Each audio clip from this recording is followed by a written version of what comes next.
of equality, namely by balancing people to be charged between the perpetrators of gross violations of human rights on the one side and of the apartheid regime and ANC leaders who were involved in or who commanded the war of resistance against apartheid regime on the other. Is that what you're referring to? Yeah. That's correct. Reverend, as I say, in fairness to the Commissioner, you deal with all these matters that you've talked about in general in a systematic way in your affidavit. And I think it would be more helpful, and I say this with respect to the Commissioners, if we more or less follow that, so that when they are writing their report, they're able to put it all together. Because as I said, your statement elegantly sets out these matters, but in a more systematic manner. I agree. It's only that the story is in my head. So. Yes, and unfortunately, as the person leading your evidence, I have a duty. Yeah. And of course, that is a bit obstructive to your thinking at the moment. But I have a duty to the Commission and especially the Commissioners to ensure that the evidence comes out as comprehensively and as systematically as possible. Okay. So you will forgive me no, let's do it. As it were, hold you on a tight leash. Yeah. Now, one of the things that I wanted you to stress, Reverend, is a matter that's referred to in paragraph 11 of your affidavit. And that is that you point out that straddling all those positions that you had, both as an activist in your earlier days, as, for example, a detainee and so on, and thereafter being an actual victim. And your victimhood is a slightly different one from many of the others. For example, and I know you at the time that Dr. Agate was detained, you were also detained, as I understand the position. Yes. But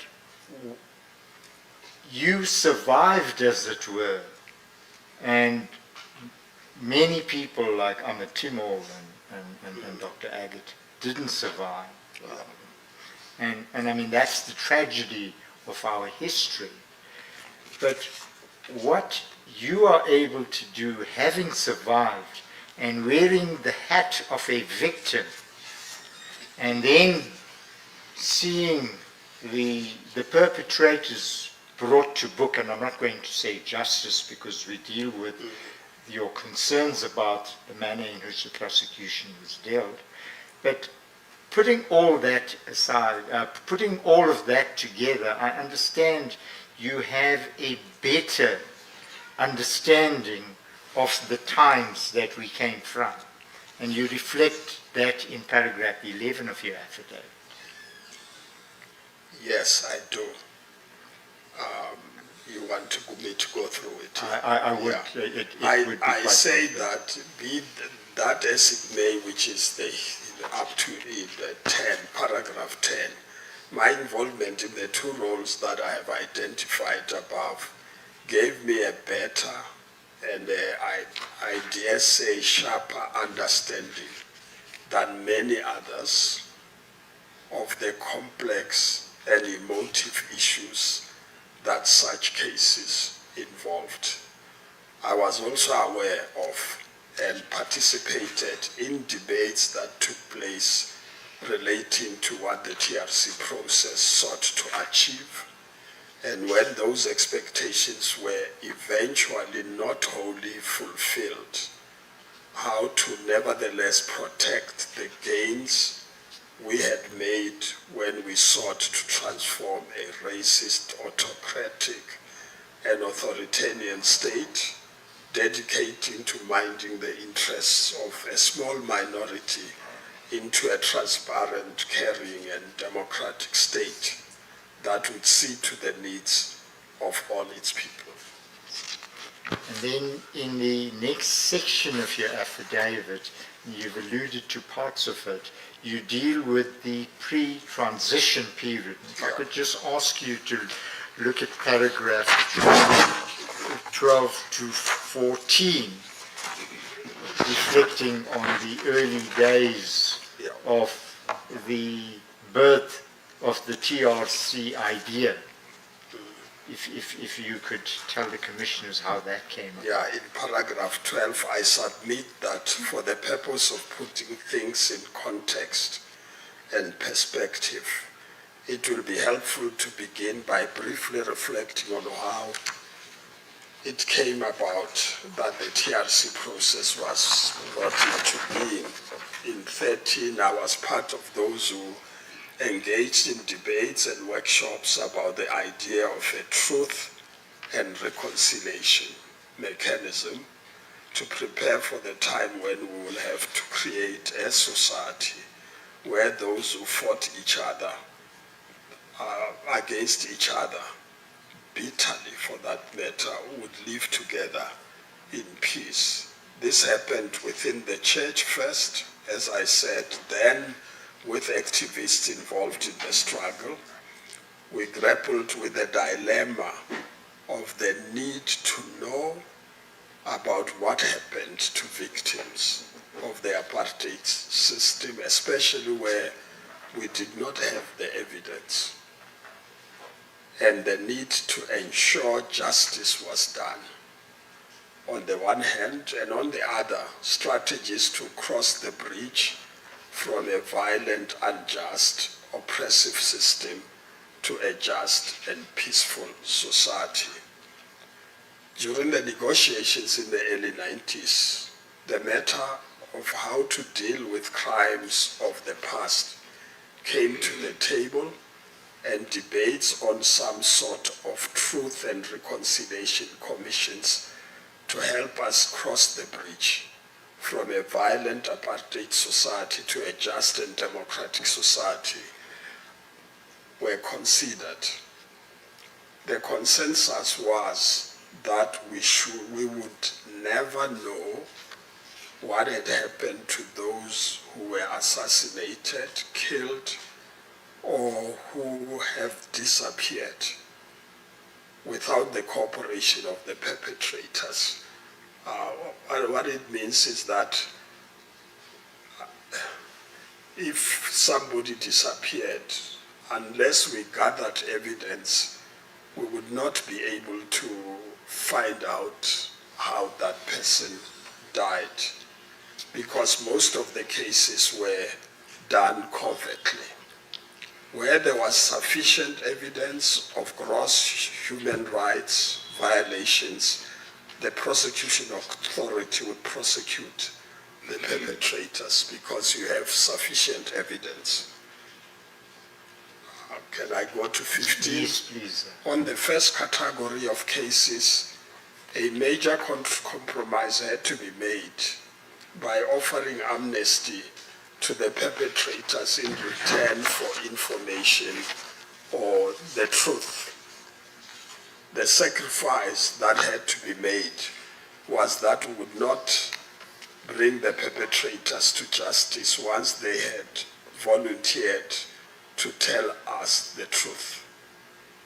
Hence, the commission was set up and called Truth and Reconciliation Commission. I must elaborate here because it was a painful discussion. If you're not going to know, people will die and you'll never know. But if you got them to give you the information, and the strategy was give us the information and then you get amnesty.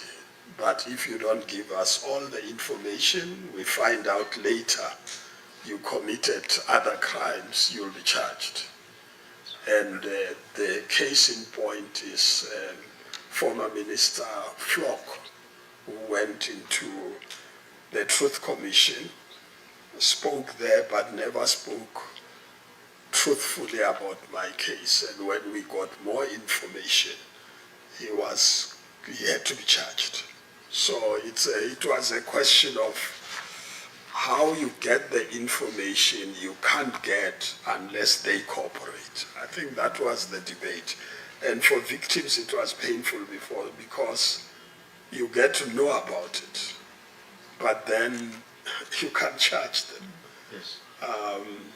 And I'll not go into that detail, commissioners, but I went to that court where the 5 were charged, plea bargaining, suspended sentences, and they walked away and went home. I went back to my office, and the deep depression that went with it, that's the end. They've gone home, you know.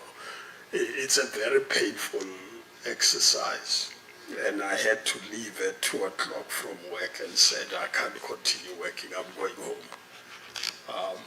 But that was the price that we had to pay. And in 2016, it is important to point out that at this stage, the final TRC Act was not what we wanted, as I've said.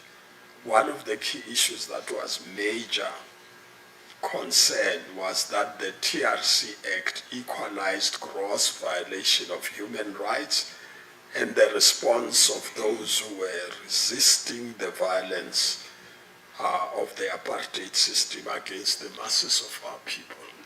This is a point that Commissioner Comer made to you Yeah. a little earlier when he asked about the equality you were referring to, I think in paragraph 32. It is the same issue. It's the same issue. And then in paragraph 17, looking at all the dilemmas that the activists and victims faced, you set out how the process, or how you envisaged the process would unfold. Could you tell the Commission about that?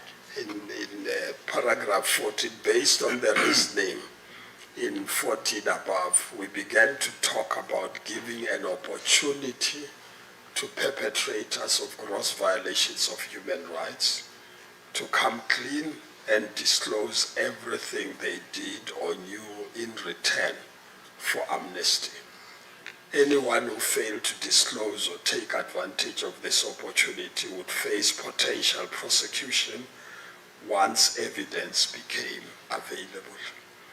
We thought that in this way we would motivate perpetrators, or maybe the word motivate, cause the perpetrators. Maybe it would be a better word. Cause the perpetrators to come forward out of the woodwork, as I called it. We also expected that once one individual did so, the others would be compelled to follow suit, as information from their colleagues would implicate them or make them witnesses. We anticipated that the strategy would have a domino effect, and the approach became a key element of the TRC Act. I need to add, it does come later, that my pain, when you read my letter to the minister, is that the plea agreement gave more information about others when you read it. And I expected that the prosecution authority would pursue those cases based on that plea agreement. Yes. Nobody did anything about it, and I do refer to it. And I also refer to the issue I've talked to media to say in my book we have the list of chemicals which were ordered. 49 of them with dates, etc. They were very meticulous. They didn't just take the chemical and not record. They were very meticulous.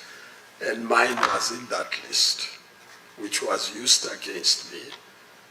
Nobody up to today ever asked against whom were the rest of the other chemicals used? Nobody. And I published them in my book at the end.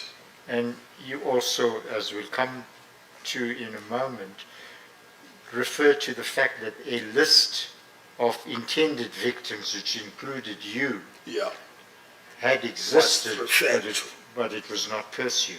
yeah. In there, I mean, if there's a plea agreement that says there's a list in court, I expected the police and the prosecution to pursue that and say, give us the list. You've talked about a list. Who are the names of the people? We don't know up to now. It's only my case that's known. I've had people like from Netherlands coming to me and saying, after hearing my experience, saying, you know, I've experienced something like this. Can I understand what happened to you? For the commissioners, I mean, the plea agreement states very clearly, and we got to know that this project was a military project. It was the military were in charge. Production of the chemicals were Surgeon General's office, whom I also wrote letters to, and the army was to deal with those outside the country and the police to deal with those of us who were in the country. Nobody has asked what the army, who did the army deal with? Nobody has asked that question.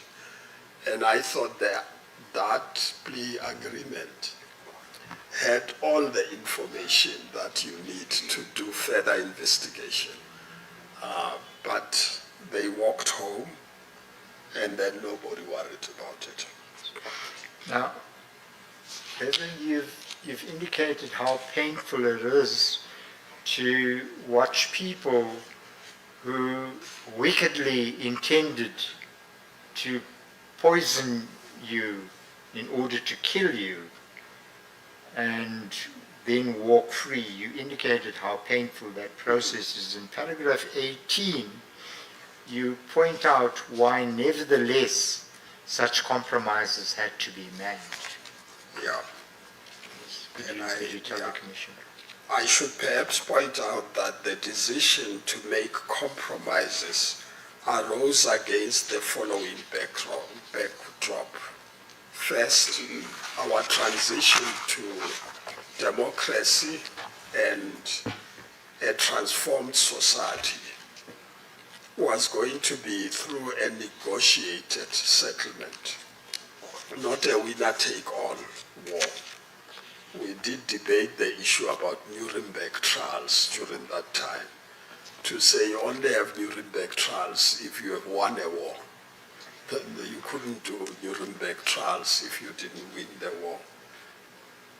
As a result, it was necessary to assure those in power and the beneficiaries of the old South Africa that notwithstanding all the wicked deeds that had been committed in defense of an evil system, the transition would not lead to a period of some type of revenge against them, which would be very lawless and being the masses taking those people on.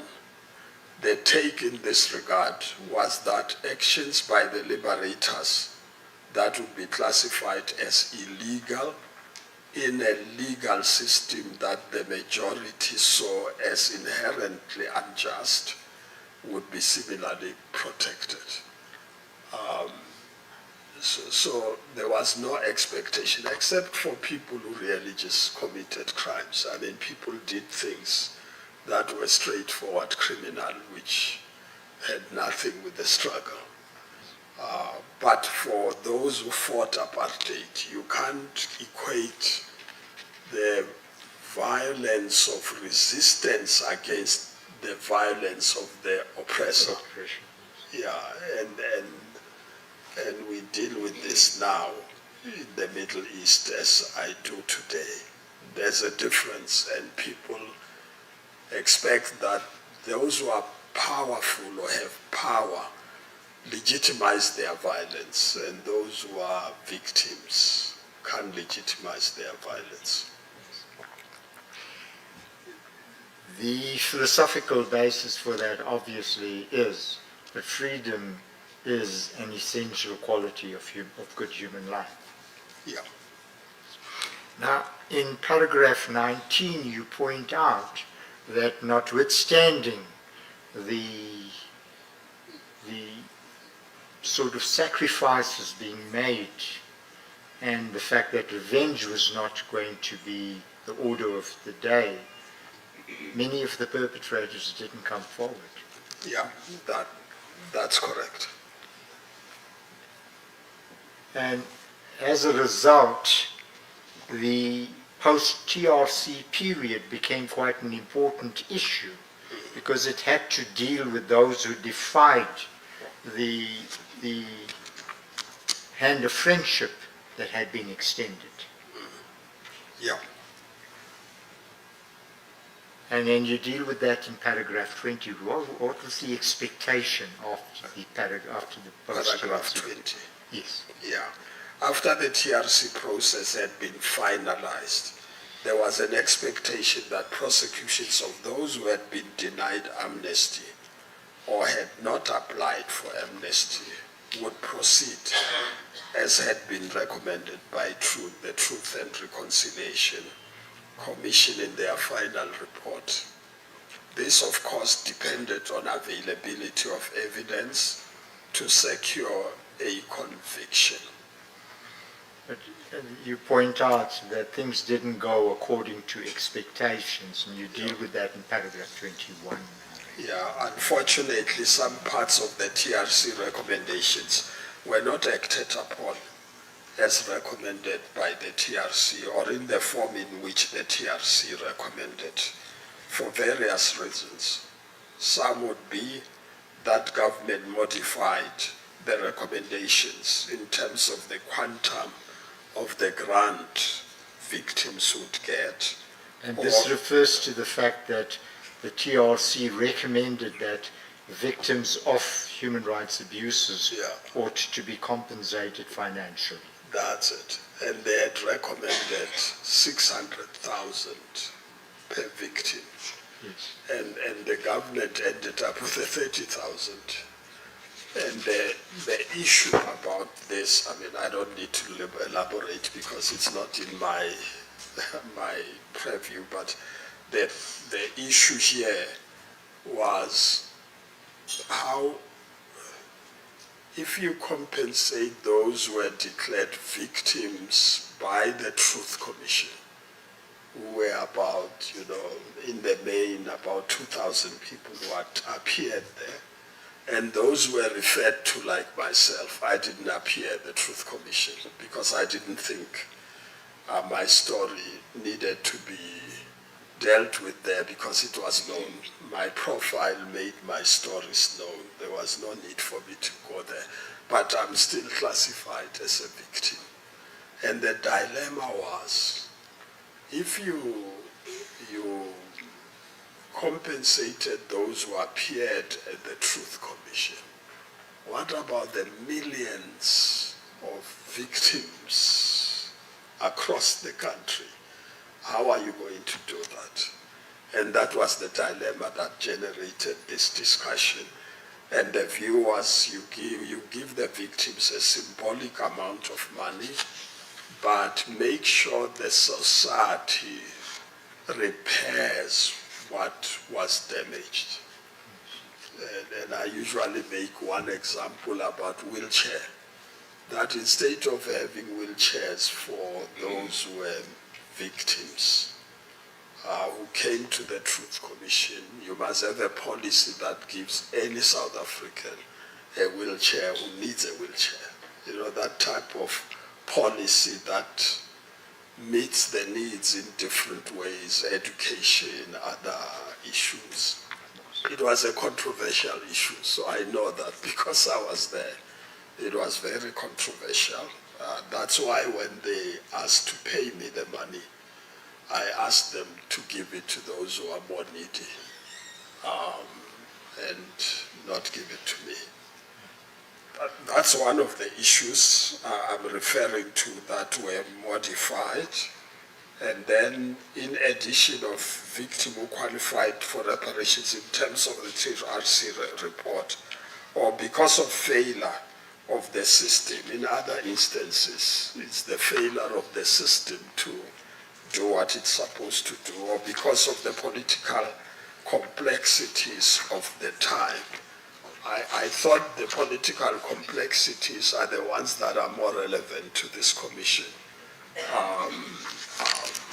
My understanding of the terms of this commission is that its focus is on the area of failures of the system and the area which I call political complexities of the time. Yeah. And you say you had a first,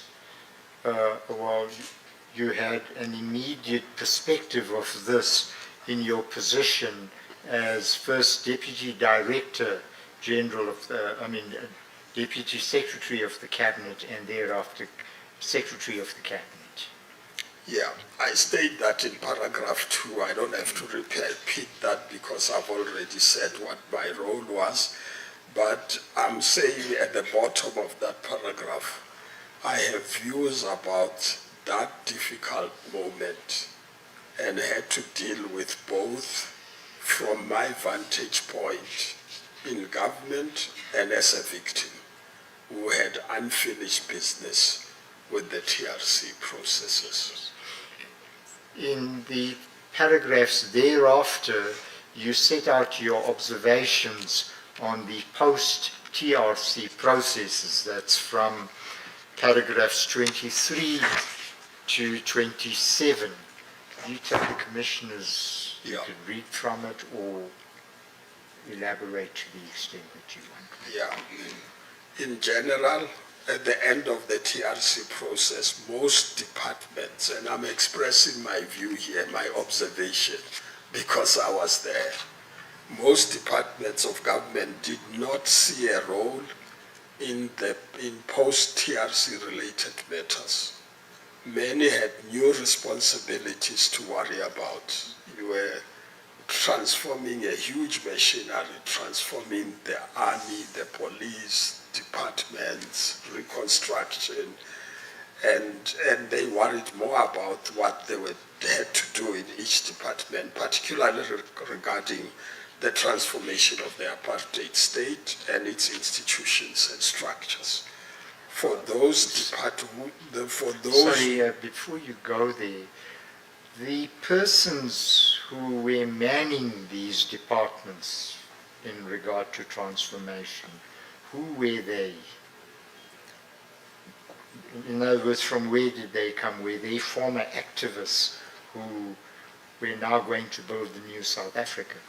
Yeah, by the time the TRC, I've forgotten the timelines now, by the time the TRC released its report, we had managed to get new people to head most of those departments. So like, for instance, the security cluster, they were all from the liberation movement, but others were delayed. You remember the commissioner of police was 5 hours for some time, and the army was nearing. So there are some who stayed a bit longer, but others were new. But in this particular debate about transformation, it's more about the new generation, because the old order was not about transforming the system. And, that's what I'm referring to. And they saw their focus to be not the TRC matters, but transforming the departments of which they were now in charge. I don't think it was deliberate. You know, it's not like we'll ignore the TRC and do the other things. It's that they were so preoccupied with that. Yes. that the issues of the TRC for some departments which are far from it didn't focus on it. I think it's the security cluster in particular that got involved, and if it comes to grants and other things, it also involved the social cluster. And then in paragraph 24, you deal with the security cluster. Yes, for those whose departments were directly affected, especially the justice and security cluster, they got seized with the complexities of issues they had to deal with related to the post-TRC matters. I must state that as I was not participating in those cluster meetings, I would not know about all the issues they dealt with and how they dealt with them. Later, in our restructuring of government, I became the chair of FOSAT, which was a forum of directors general. So later, you were able to see what's happening in the various departments, but at the beginning there wasn't such a structure. And in 25, the part I got involved in relation to the post-TRC matters as the Director General in the Presidency and Secretary of Cabinet was in discussions relating to the magnitude of the grant, that's why I was referring to it, to victims as defined by the TRC. The cases of people who were denied amnesty in terms of the TRC Act, and those who did not appear at the commission. Yes. On prosecutions, guidelines were developed. I realized when I read backwards that the guidelines I'm talking about, there were more complexities in the security cluster in the ministers I was not involved in. But these particular guidelines were developed after the TRC report, and President Mbeki had to go to Parliament to say what they're going to do with the TRC issues. And the guidelines were developed to allow a possibility for those who were prepared to disclose what they did, to arrange for plea and sentencing arrangements, to dispose of their cases. Affected victims had to be involved and consulted. This is the approach I used in my poisoning case. Reverend, if you could give me a second. Chairperson, I see it is just after 11. Is just a convenient time for the tea Yes. journey. We'll adjourn and reconvene at 11:15. As you please, Chair.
Thank you, Mr. Sonny.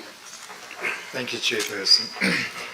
Reverend, we have just finished with paragraph 26, but can I ask you to please turn over the page, the previous page to paragraph 21, where you set out some of the reasons that the TRC recommendations were not acted upon. And in the last sentence, you say that part of it was due to what you call the political complexities of the time. You'll see that on the top of page 1909.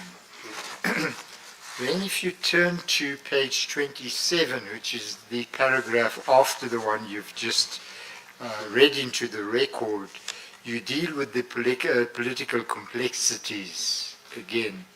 Will you deal with that now in your evidence?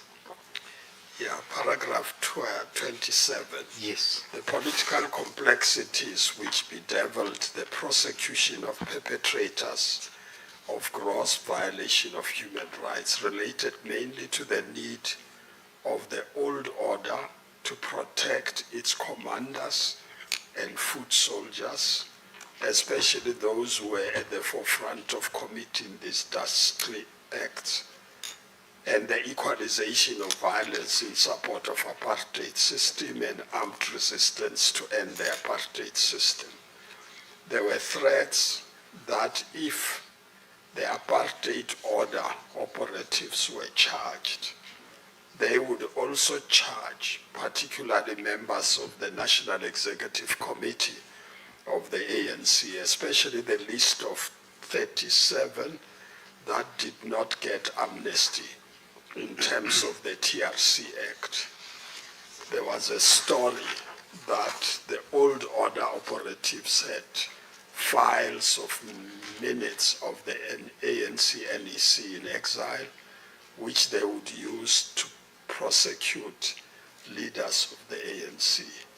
I mean, basically they were saying, yeah, there are people who didn't get amnesty from the apartheid operatives, but the 37 also didn't get amnesty. And I mean, just for record, is that the approach of the ANC was to go and take responsibility for what their operatives were doing. So you don't have to bring them in. We take responsibility. They thought it was the easiest way to deal with those cases, except those, of course, who committed crimes which were not political. So that's what I'm dealing with in that paragraph. And then in paragraph 28, you say that referring to the above. Yeah. In the light of paragraph 26 above and the fact that we ended up with a political settlement, there was a view which was not codified, and I use that word codified deliberately because it wasn't an official position that's adopted,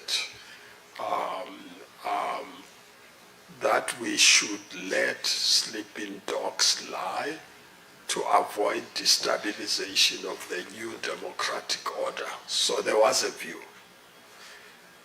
Among those who thought this like this, as I have said in my book, there was not much appetite for looking back. I think there was a view that we have reached a political settlement.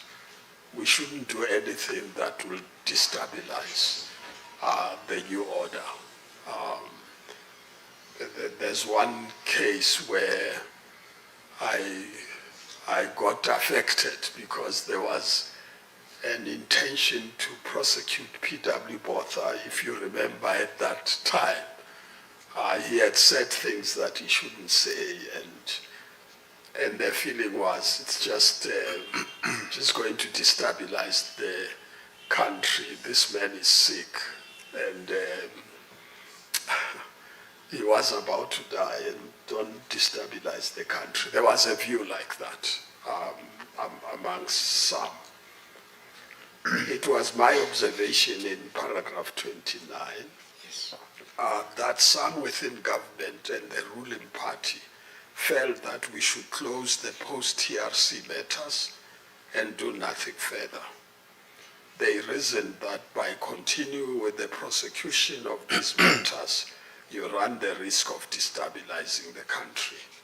This was based on their appreciation that while the perpetrators of gross violations of human rights were afraid of being prosecuted, they were themselves prepared to arrange for those on the side of the liberation movement, that is, those who commanded or were involved in MK operations, to be charged as well.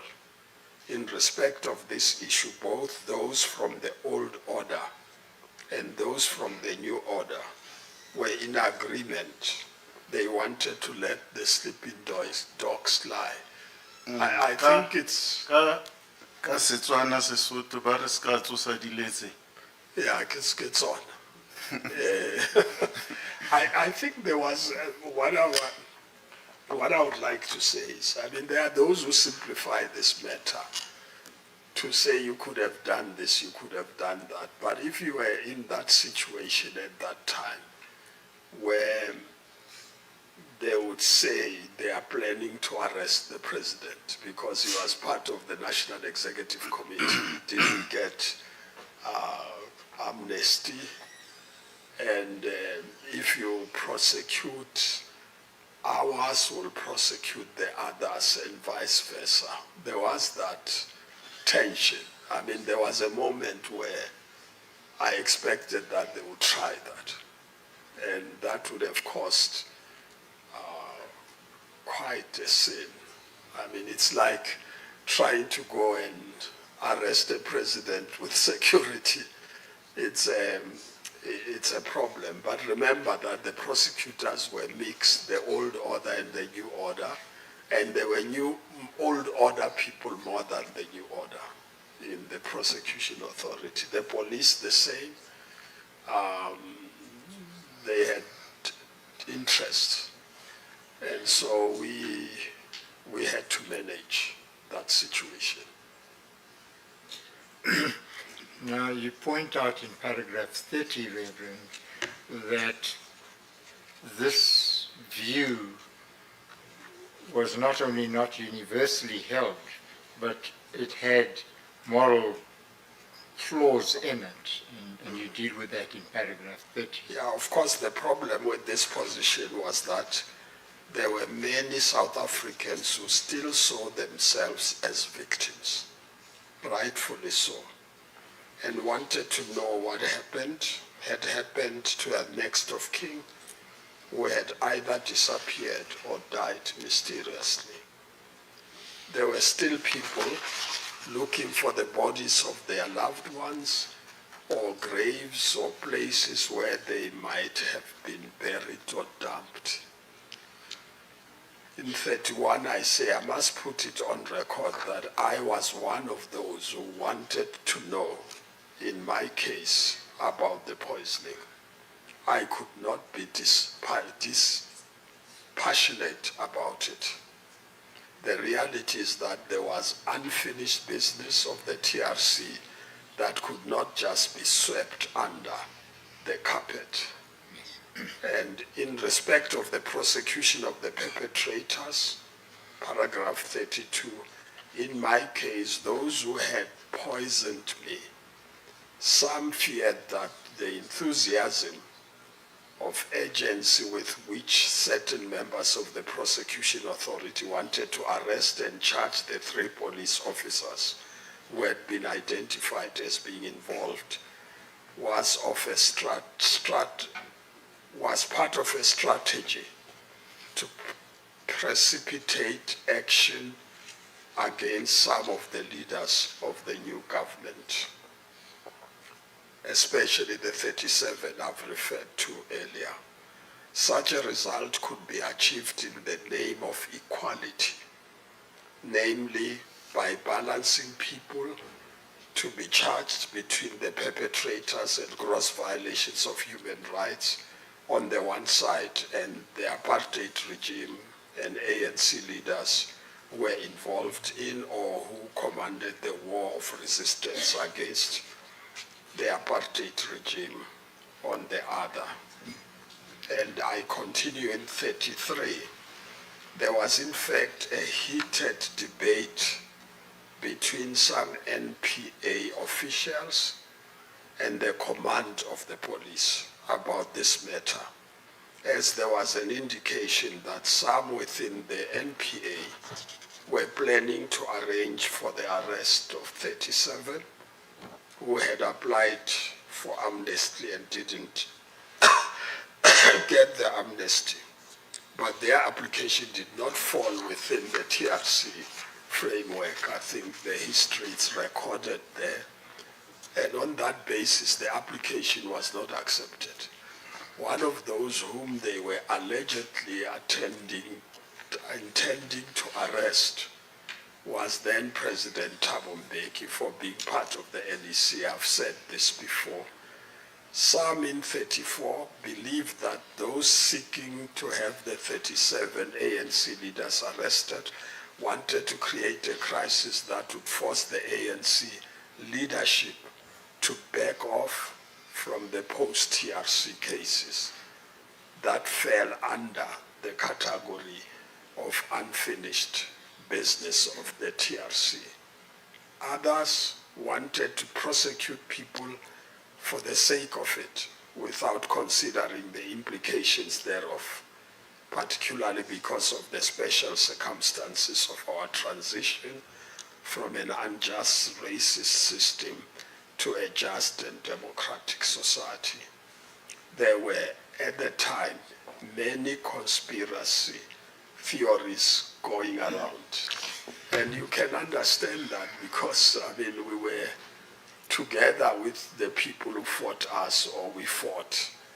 And there were many conspiracies. And it was a bargaining issue to make the new not to charge the old. If you charge them, there are consequences, type of approach. It is against the broad and general backdrop that I have summarized above that I tend now to deal with specific matters relating to the prosecution of those who were involved in my poisoning. I need to indicate here that you'll see from my case, indicate that there was also a fear that the rush to charge people was charge them and without sufficient evidence let them be acquitted, and it ends up there. And you'll see in my case that I dealt with myself. I was resisting that approach, which won't give me the information I want. You can charge them and lose the case. You don't get the info. I wanted an approach where I get the info, and that's why we stretched it to the limit in my debate with Advocate Ackerman, who was the person I had to work with. Now, Reverend, the next part of your affidavit deals with the steps you took to ascertain the facts relating to your poisoning. Up to now, and I just want to conclude this part, you've sketched for the Commission the entire pre and post TRC processes that were developing around you and your observations on them, and possibly why there appeared to be a coolness towards prosecutions. Would that be a fair summary? Yeah, it was like a combustion chamber, if you were there. It was like a combustion chamber. You were not sure who's planning what. Yes. And even if you integrated the intelligence services, the agents still reported to their former on both sides. Even Yes. within the ANC, there were agents were still reporting to their commanders who are not in that department. So the uncertainty was huge. The risks were great.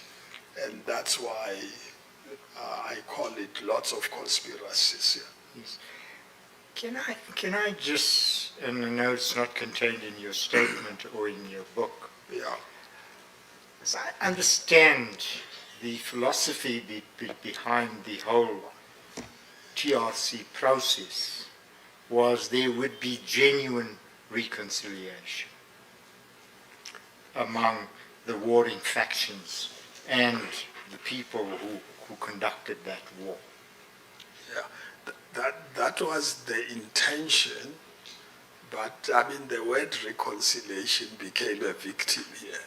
We focused more on, well, when I say we, I'm generalizing, yeah, we focused more on getting the truth, but that did not lead to reconciliation. Yes. So people use the TRC for getting out of it much more than getting reconciled. But you'll see my approach produced that at the end. Maybe it's because of my religious perspective and the way in which I looked at things, where I would even promise that if you gave me the information, I won't pursue charges against you. Yes. And in my religious tradition and my practice, which I don't impose on any activist, is that I've forgiven you in any way. That's why when Flock came to me, I said, I forgave you, so I don't need to do what you are asking me to do, because for me, forgiveness, it's the way of healing. When they cause you pain, you become bitter, your health gets affected, and they are busy having a bright face and enjoying themselves, the perpetrator. Yes. And I didn't want to be a victim Yes. of the perpetrator or a prisoner. So I was above what they were doing, but that was the intention, yes. Can we now get to the poisoning itself? And you've given some details of it, Yeah. but you deal with it in the next section of your affidavit, starting with paragraph 36. Yeah. Just before we deal with it, I want to emphasize this point, which only occurred to me when I was preparing for the reading of your evidence. The steps you took to ascertaining the truth started long before even the TRC process was officially accepted as a mechanism to get out of our past. Yeah. All right, I just thought I should emphasize that. And then you could then tell the commissioners how this whole unhappy and sad episode or chapter in your life unfolded Yeah. at paragraph 36. I could summarize the story because it's factual and it's in the Yes. record. Yes. Yes. I mean, just for record, the institution of the poison, I don't like calling it a poison because a poison can be anything. Yes. But these are organophosphates chemicals which are meant to kill. And so I had been banned from entering Namibia because I had to go to Namibia to support the churches there before the 435 resolution. This I is the was- United Nations 435. Yeah. Yes. I got intercepted at the airport not to fly, and they gave me a banning order. I'm still looking for anybody who had such a banning order from South Africa to enter Namibia. And so when the resolution 435 was adopted and the UN moved in, I thought that order does not apply anymore. and I got to the airport with Bishop Buthelezi at that time, and they allowed us through. But according to the evidence in the plea agreement, I don't have to speculate about it. They pulled out my baggage, instituted those chemicals, and they chose the item that rubs against your body. And we guessed about whether it's the handbag or cell phone or radio, and they used the underwears, 5 of them. They put that in there. So that's where it hits me. The plan was, I arrive in Namibia, sleep over, we woke up 5 o'clock, drive to the north, and the calculation was that this chemical would hit me when there are no hospitals in the far north, far from hospitals, so I would die there. Nobody would have known why I died there. Fortunately, yes. If you don't want to be spiritual, you'll say, as fate would have it, you know. And for me, it's God's, you know, intervention. It hit me about 20, 30 minutes before we passed the last hospital. And by the time I arrived at that hospital, I was like a lump of flesh. So what it does, it dislocates you completely. And you can't lift your arms within an hour. So I don't need to go through that particular detail. Then I came back, I was attended to, I recovered, and then I went to the US, as I've indicated to you. And I got attacked 3 times before, and went into the intensive care unit 3 times, Wisconsin Hospital. And I've never forgotten this. It's a student specialist doctor who picked it up the 3rd time I arrived there, and that this is actually an equinophosphate chemical, and they sent it to California to be tested. And they proved that it was. So the question was, how do I go back home? Because it used to hit me every 30 hours or so. So those are details now. So my dear wife here, who's in here, had to go with the president of the university there. It was Donna Sheleila who became Secretary of Health, to go and buy me new clothes and take away. FBI took all anything I had and went into new clothes. And then I never got hit again. So that's the detail which I think I just wanted to summarize. In 1937, it's after returning to South Africa from the United States, I appealed to the apartheid government and the public in general to trace and identify the perpetrators of the Dastly Act. By that time, I had information that there were 3 laboratories, as you have said before. However, although the police took statements from me, nothing happened.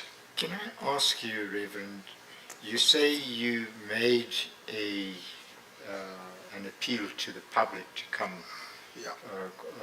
come out with the facts. How was that appeal made? Well, it was a press conference, I think, when I arrived, because it was a major public issue. And I made an appeal. I was saying those who are involved, should come out and say it. Those who know the laboratories. We had our own way of investigation, but we're not government, so there's limitations.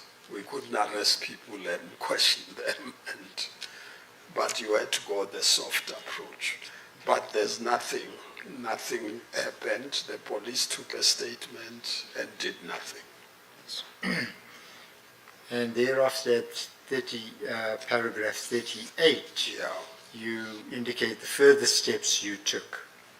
Yeah, thereafter, whilst the concept of setting up the Truth Commission was being discussed, I seized an opportunity to call on and encourage those who were involved in or had information about poisoning to take a bold step and make disclosures. What was important was the truth about who had carried out the operation. I took the matter further based on my Christian faith and said if they were willing to confess their deeds, I was prepared to forgive. Sadly, Sorry, Reverend, can you perhaps give us the year around when this happened?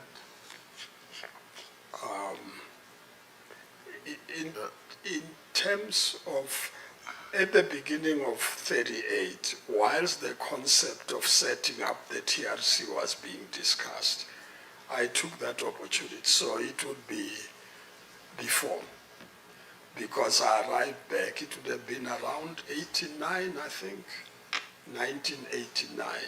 Yes, you left for Namibia in April 1989. Yes, and I came back, went to the United States, came back around June, July. Yes, I think that's sufficient. And then the press conference happened immediately. So it was before the NEC was unbanned and all the other liberation movements. It might be possible that some of what I'm speaking to in 38 combines the before and after. Yes. But it really doesn't matter. The point is that I made an effort. The advantage I had, of course, which is what you were talking about, is that I was a public figure. I would say it in a press conference and it would be published. An ordinary person would not have had that possibility. I also do say in other writings that if I was not having the profile I had, I would have died in Namibia. And I didn't say what saved us. What they didn't calculate is that we're going to stop and have breakfast and delayed, whilst that chemical is working on you, delayed arriving where they thought I would die. And that was just an ordinary breakfast, resting, and started driving again. So even the people in Namibia, the Assistant Secretary of the Council of Churches who was with me, they were all investigating. And my brother was in exile with the ANC. They also investigated from the ANC side in exile. So it wasn't just my lone exercise. Now, Reverend, what was the response to your pleas for the truth to be outed? No, they didn't come out. I think it's only in paragraph 39. Yes.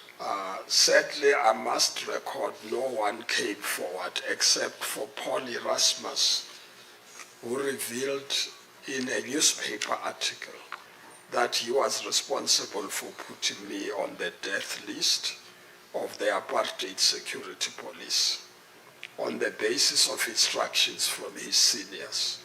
He said he had joined the police when he was 18 and believed everything he had been told about black people, including that we were dangerous and that whites had to do everything possible to suppress us. He expressed regret about what he had done I managed to talk to him over the phone. I talked to the journalist who reported about the story, asked to be linked up with him. And then I talked to him. I assured him that I had forgiven him and that I was prepared to meet with him personally. I had disclosed that he had certain knowledge about my poisoning. He had disclosed. Yeah, he had disclosed, sorry, and about the persons responsible for it. Unfortunately, Paul Erasmus was placed in a witness protection program, and we could not take this matter further. I've never understood why, if he was put under a witness protection program, the investigators couldn't reach him, because they should have a way in which they told me that they can reach him. Nevertheless, I did get some information from the prosecution authority, because I engaged them, some of which would have come from Paul Erasmus. So the information I have about him also came from Paul, through the prosecution authority that talked with Paul Erasmus. But I would not let the matter rest in 40. In my quest to ascertain details relating to my poisoning, I wrote letters to, and I spoke about that, so you can see the list. Former President de Klerk, Minister Vlok, Commissioner of Police, Johan van der Merwe, the Minister of Defense, Deputy Minister of Defense, Rolf Meyer, former Surgeon General Niels Knobel, and former Army Chief General George Neering. All denied knowledge about this poisoning.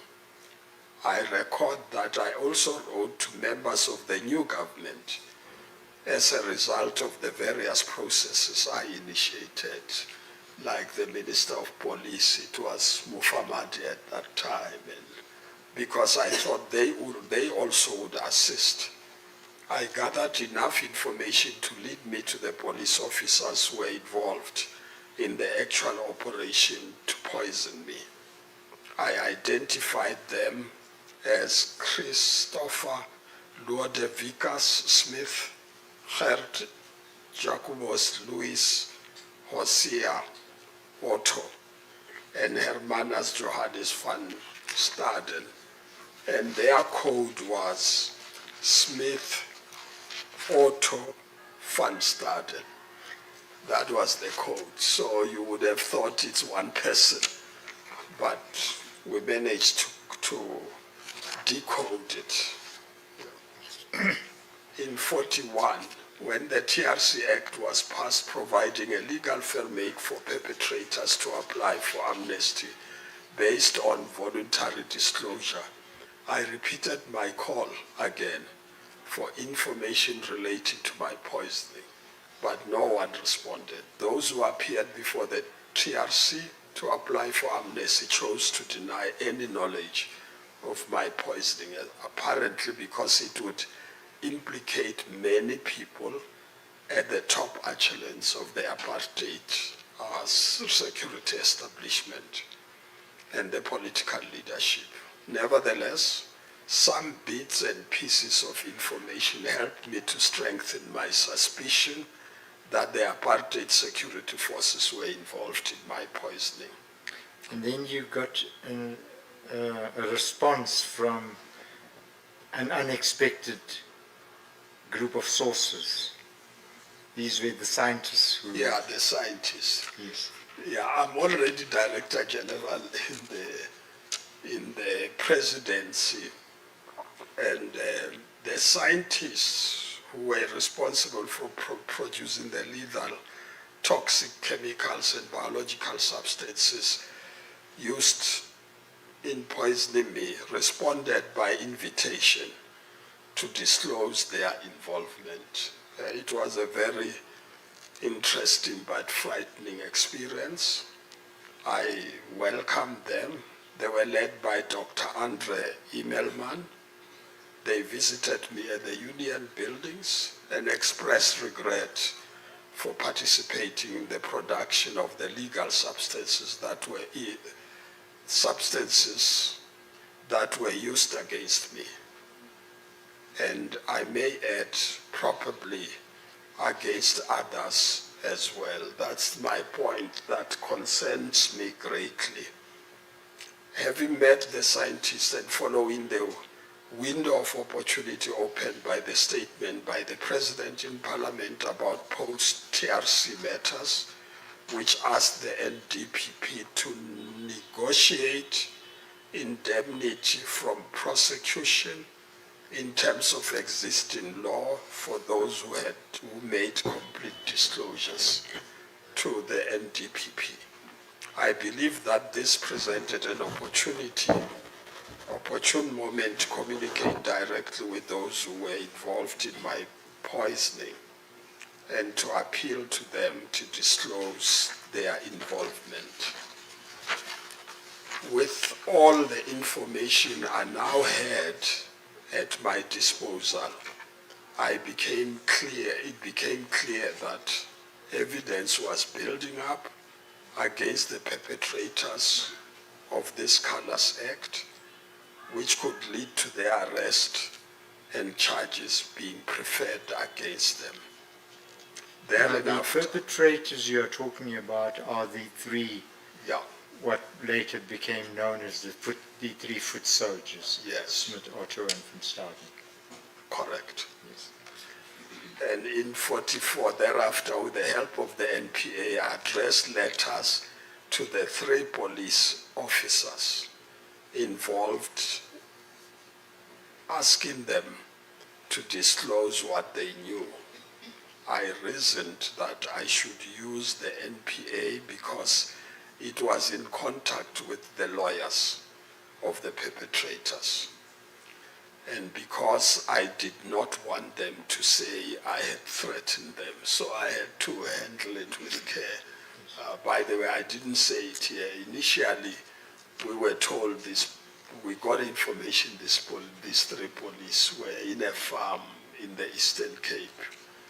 Now, if you are not police, you can't go to that farm and find them out. So I had to try to be as legal as I could to deal with this matter. In May 2003, through the media, I wrote an open letter to fellow South Africans in which I said that telling the truth and giving information about what happened to victims and those who disappeared or died during the days of the apartheid system is critical to the process of reconciliation, healing, and transition to a democratic society. I also made the point that those who were still imprisoned by their past deeds should come forward with information so that we may proceed with the building of a new, more humane and peaceful South Africa for all South Africans. It was really an appeal as a process of building up a new South Africa. In addition, I made public my offer to waive my rights to sue for damages or seek prosecution, to make it easier for the perpetrators who had failed to take advantage of a TRC process to acknowledge culpability or involvement in apartheid-inspired attacks on me. In 46, in addition, on several occasions, I wrote to the 3 police officers involved making the same plea. Despite these repeated efforts, I regrettably received no reply from them. However, in 47, as more and more evidence was coming to the fore, preparations were being made to arrest the 3 police operatives. It was the imminence of the arrests in the latter part of 2004 that sparked the flurry of activity. Flock and Van der Merwe entered the fray as they believed in taking responsibility for those who worked under their authority or command. They interacted directly with the NPA on behalf of the 3. And when they realized they were not making progress and time was of the essence, they started a line of communication with me based on my letters and my offer. What was your position in regard to them coming forward to indicate their involvement? You deal with that in paragraph 48. Yeah. In paragraph 48, my position was simple and deeply personal. I don't want to impose it on anybody. Just disclose to me the story, then use the channel the president announced by presenting the disclosure to the NPA, which would be expected to facilitate a plea bargain arrangement to close the matter. Their concern, however, was that there was no legal provision and framework for what the president had announced, and that it left the perpetrators vulnerable, as there was no guarantee that the arrangements with the NPA would not result in their imprisonment. Besides, a plea bargaining arrangement had to go to court. But this exposed them to the risk that a court could make a different ruling that could also result in their persecution. I must say that that debate was quite intense, because what they wanted a process where you would guarantee that they will not go to jail. And the plea bargaining arrangement, which the president talked about, didn't give them that guarantee. They wanted it from me as well. I said, I don't have powers to give such a guarantee. Yes. Reverend, on that score, in regard to the requests or demands for that guarantee, were those communications made to you or through their lawyer or through the NPA? You remember, they started with the NPA. Yes. They couldn't get that. They thought talking to me directly, because I've said they will be forgiven and etc. Yes. I could give them that guarantee. I said I have no legal basis to care. Yes. When you do plea bargaining, there's a risk. You could agree and the judge could make a different finding. And so in 49, I say, for these reasons, they preferred their original position, which they had presented to the NPA and the political leadership, particularly F.W. de Klerk and Thabo Mbeki, namely a general amnesty.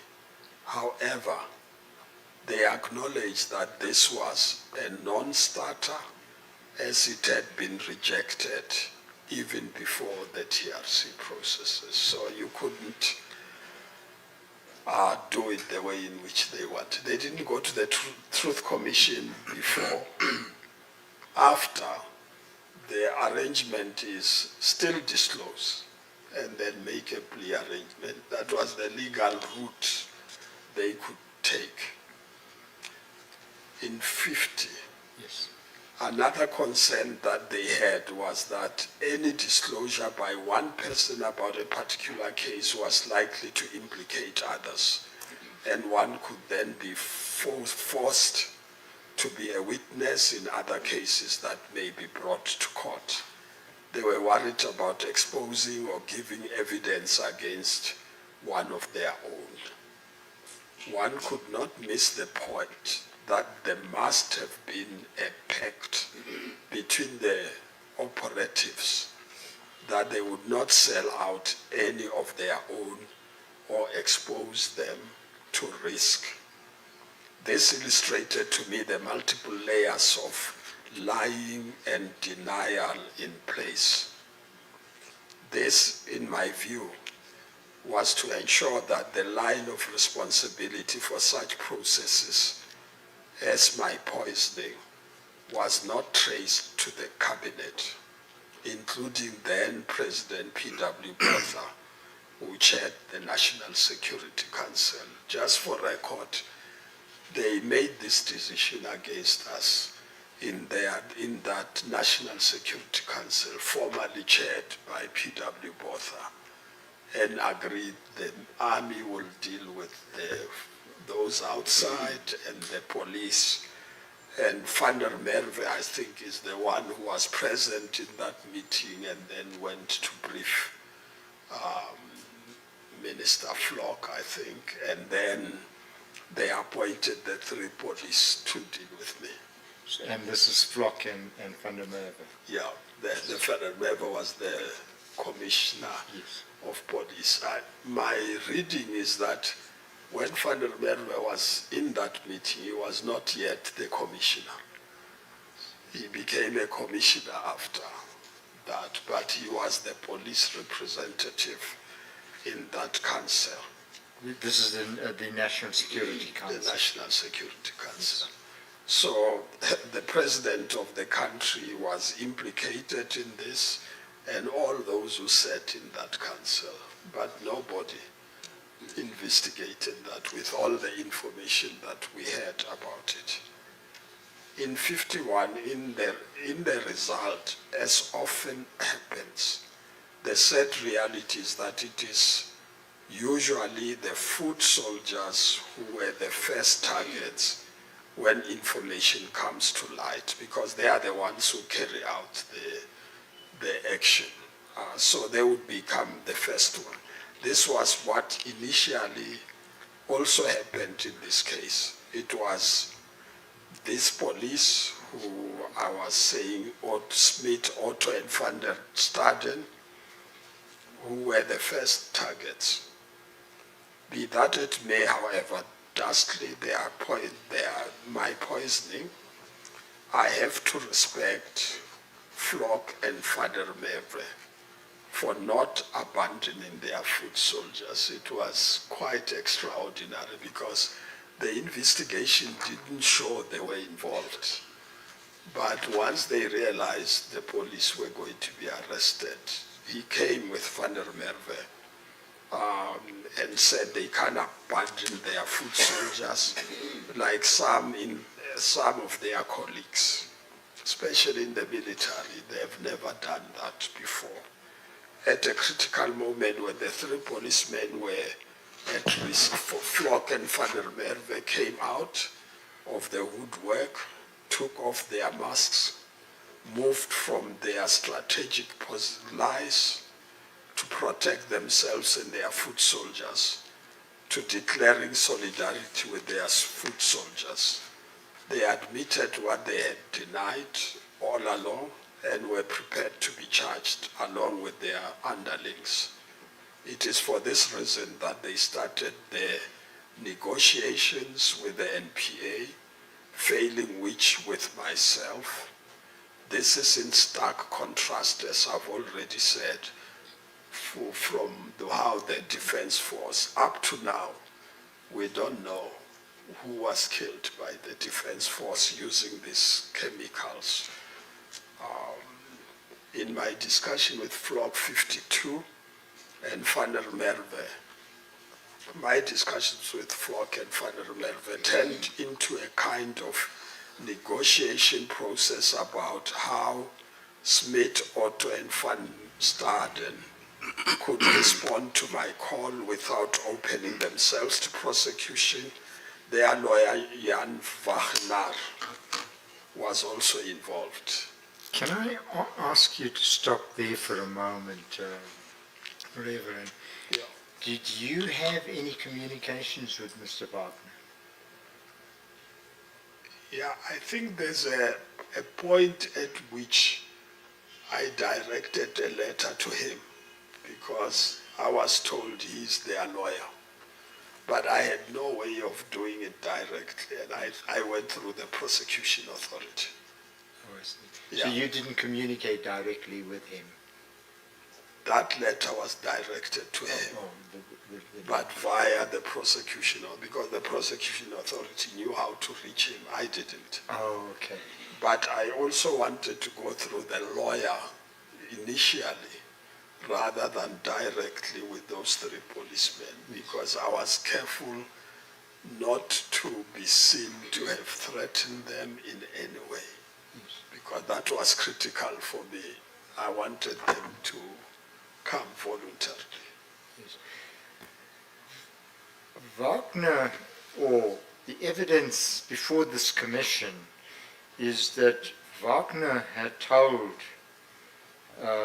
Advocate Ackerman that you are wasting your time with these prosecutions because a deal has been struck that there would be no prosecutions. Yeah. Are you aware of that? No. You I better can't. say a deal has been struck by whom? Oh, sorry, you're quite right, Yeah. Commissioner. It was a deal between the ANC and the police and defense force hierarchy, the old police and defense force hierarchy. Yeah. I don't want to talk about Wagner because I wouldn't have direct evidence. But I mean, he was the key person who was, if you tracked any perpetrator, you ended up with Wagner. And so he was part of the strategy to make sure their people are not prosecuted. And I knew a lot about it, but I mean, I don't have evidence. You know, intelligence is not evidence. You have to produce evidence. And so my approach was use the NPA. And I now know that there was a debate amongst them. When they wanted to charge those policemen, I think it would have been 2004. November 2004. Yeah, around 2004. My worry was they will charge them to release them.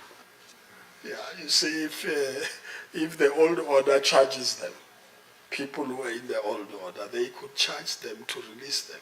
So the prosecutor could go and say, this is the only evidence we have, and then they get acquitted. I was not interested in a rushed operation to charge them. I wanted to make sure we get the information from them.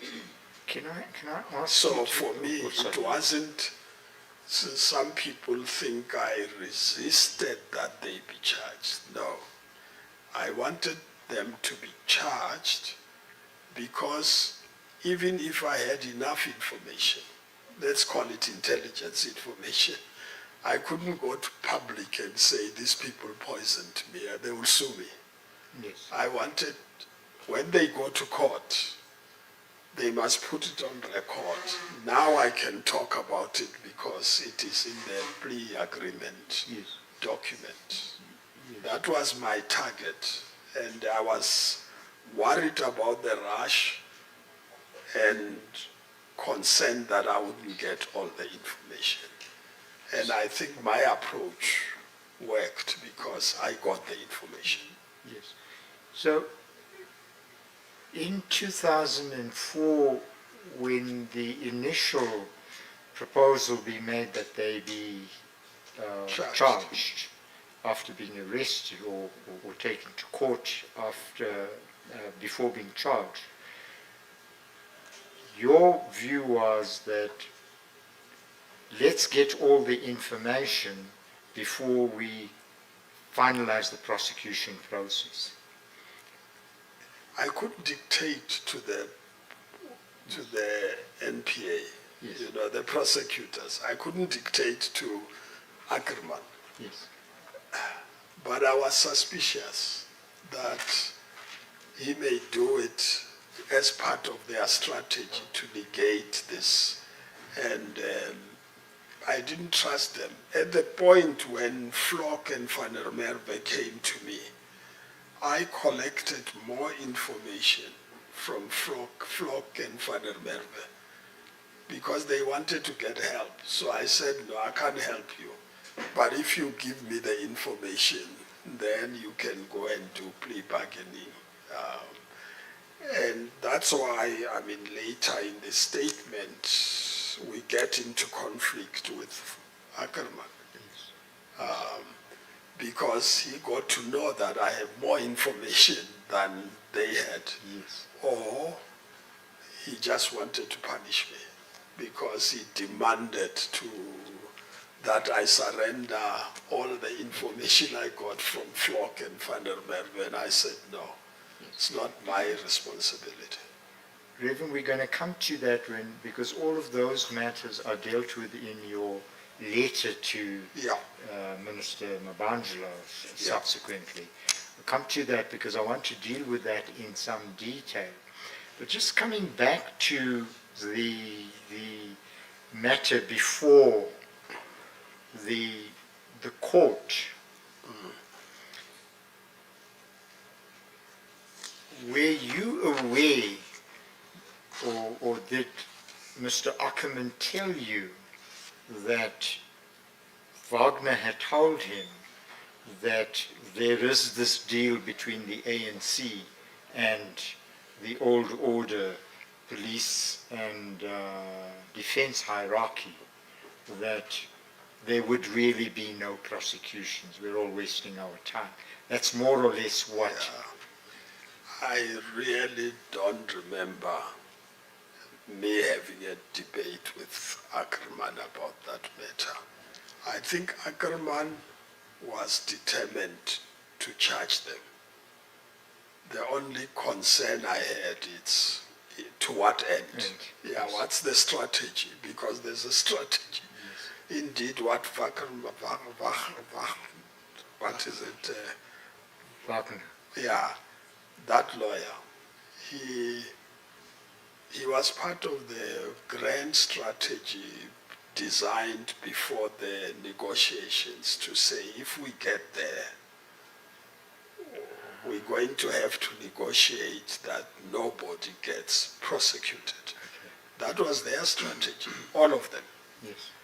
And so I wouldn't be surprised he talked to Ackerman to dissuade him from charging the people.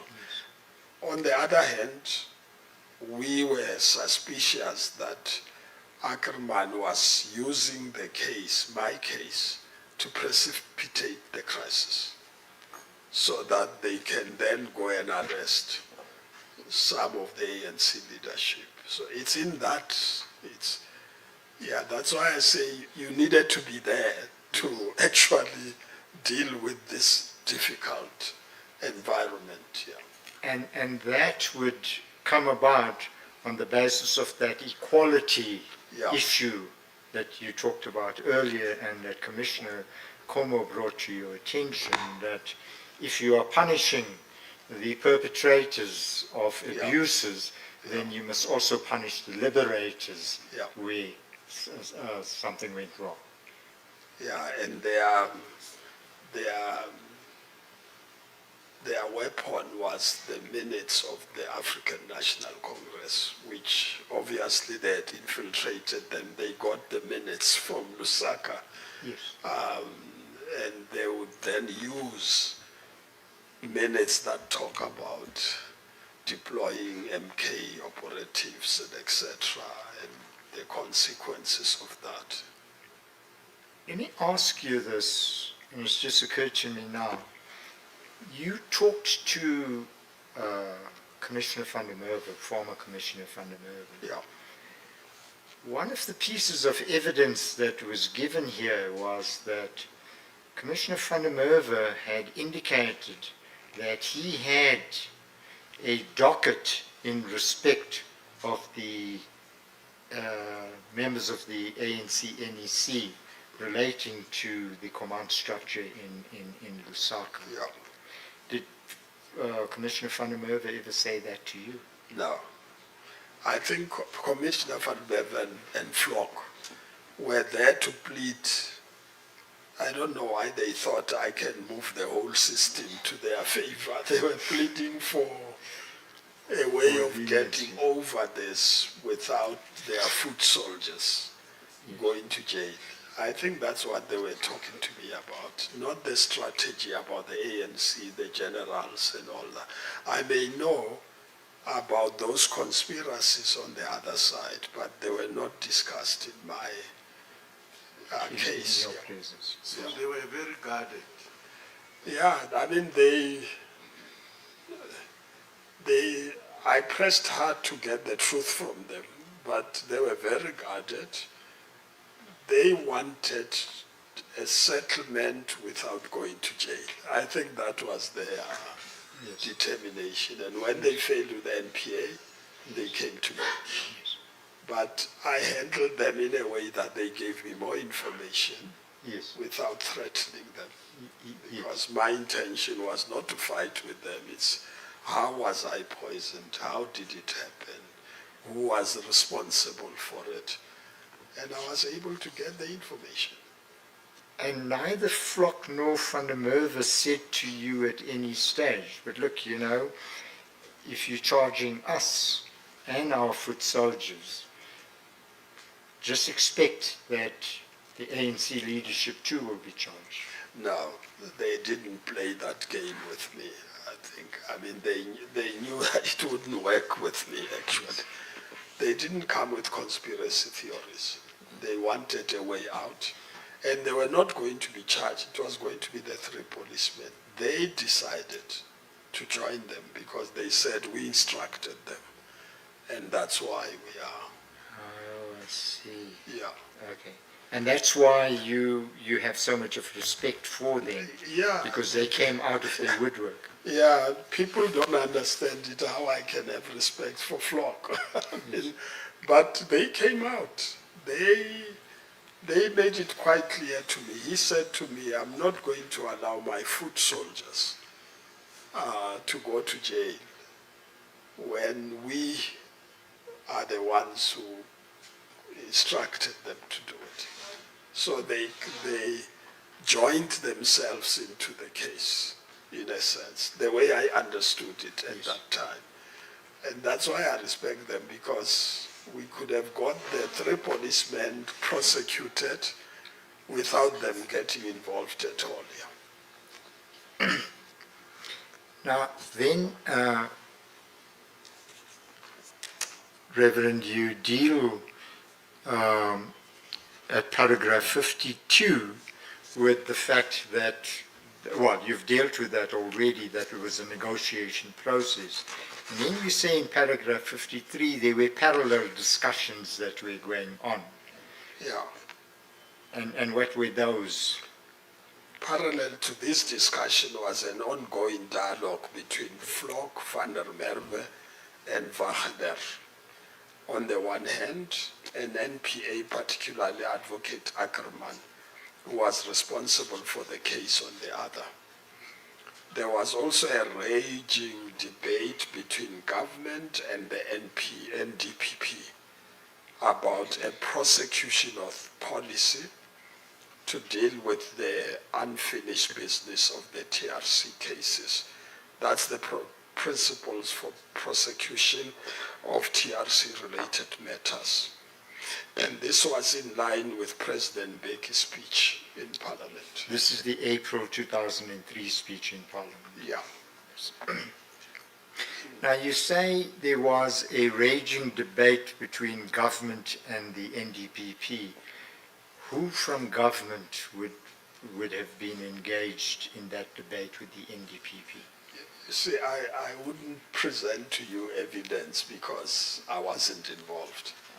But I knew that there was a raging debate Yes. I mean, being in the presidency, you do get to know, Yes.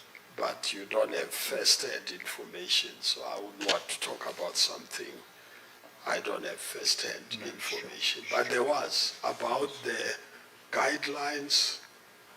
There were people who were saying, but they don't meet the legal muster, those guidelines. Yes. You know, there were those who were saying that. Others were saying, this is the only way in which you can get the information. Yes.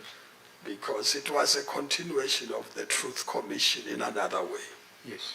Yeah, to say, give us the information, do plea bargaining, that type of stuff. Yes. But then the Ackerman and others, I think, were of the view that those guidelines don't pass the muster. At least I can say Ackerman because he engaged me very angry in my office, Yes. and it didn't end well. I said to him, you can go. He wanted to charge me, to force me to give him the information. And I said, apartheid failed to do it, security police. You won't succeed, try it. So it didn't end well, but we had a witness. I don't remember the Yeah, prosecutor who was with him. Mr. Mahaka. Yeah, he had somebody in the room. And I told them, I'm not going to be forced to give you information. If you want to be helpful, we can talk about it, not force me. Yes. Yeah. We come to that in a moment when we go through your letter with to Yeah. the minister. Yeah. Now, I want to then go to the fact that after this quite elongated process starting almost in 1990, about 1990, in 2003 and in 2006 the prosecution takes place. Because that's when the prosecution... 2007. 2007, Yeah. sorry, yes. Now, in the next section of your affidavit, you deal with the charges against the accused. They are there, but if you could just summarize what's contained in that section. And then we know that the next section is your dealings with Ackerman. We can deal with that in a moment. But let's just deal with the charges against the accused. Yeah. They are set out in in Annexure yeah. A. Yeah. Yes. But you summarize them. Yeah, I deal with that matter in paragraph 57.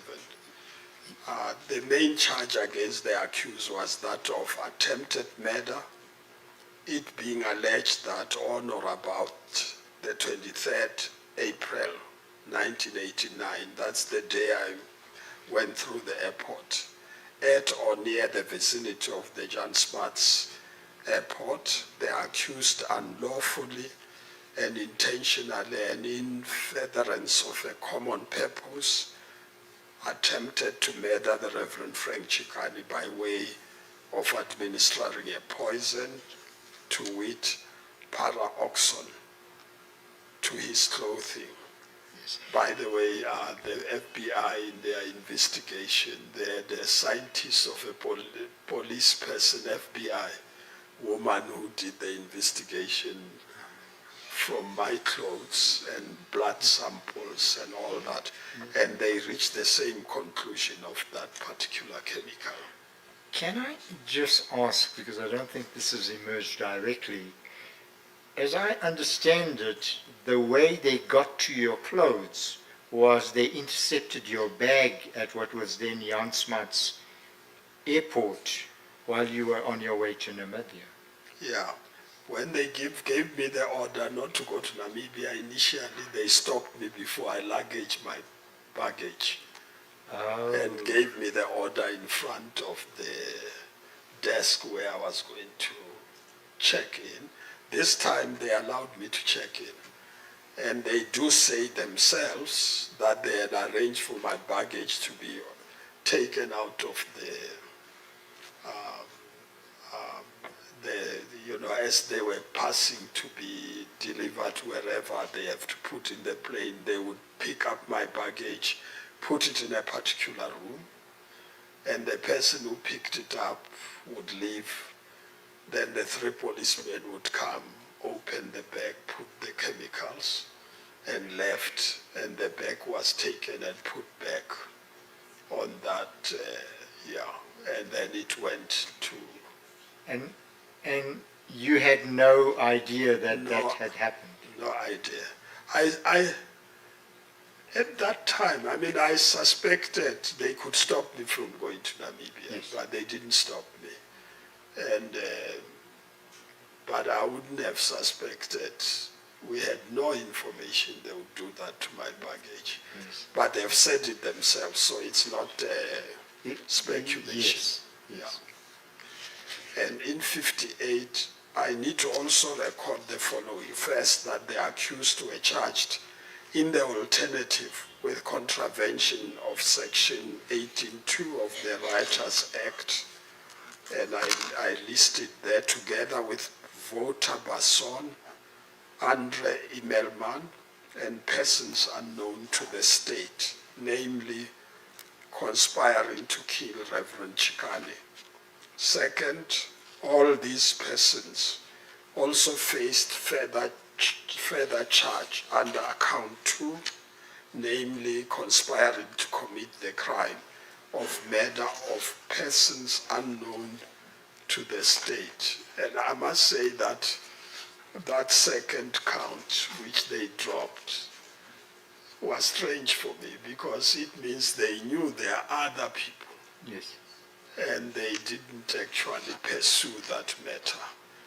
Can I, in turn, summarized my interaction with Advocate Ackerman, who made what was a difficult and painful process even more painful. So in my interaction with Ackerman, yeah. I'll come to that in a moment. I just want to go back to paragraph 58. Do you know why Wouter Basson was not charged, or why the charge against him was dropped? Yeah, but that's what surprises me. Actually, when you read the plea bargaining, they put them on the same, Yes. Wouter Basson. Yes. But they charged, you remember they charged Wouter Basson for other matters. Yes. And they wanted me to be a witness there, which didn't make sense. But at that stage, it's now my suspicion.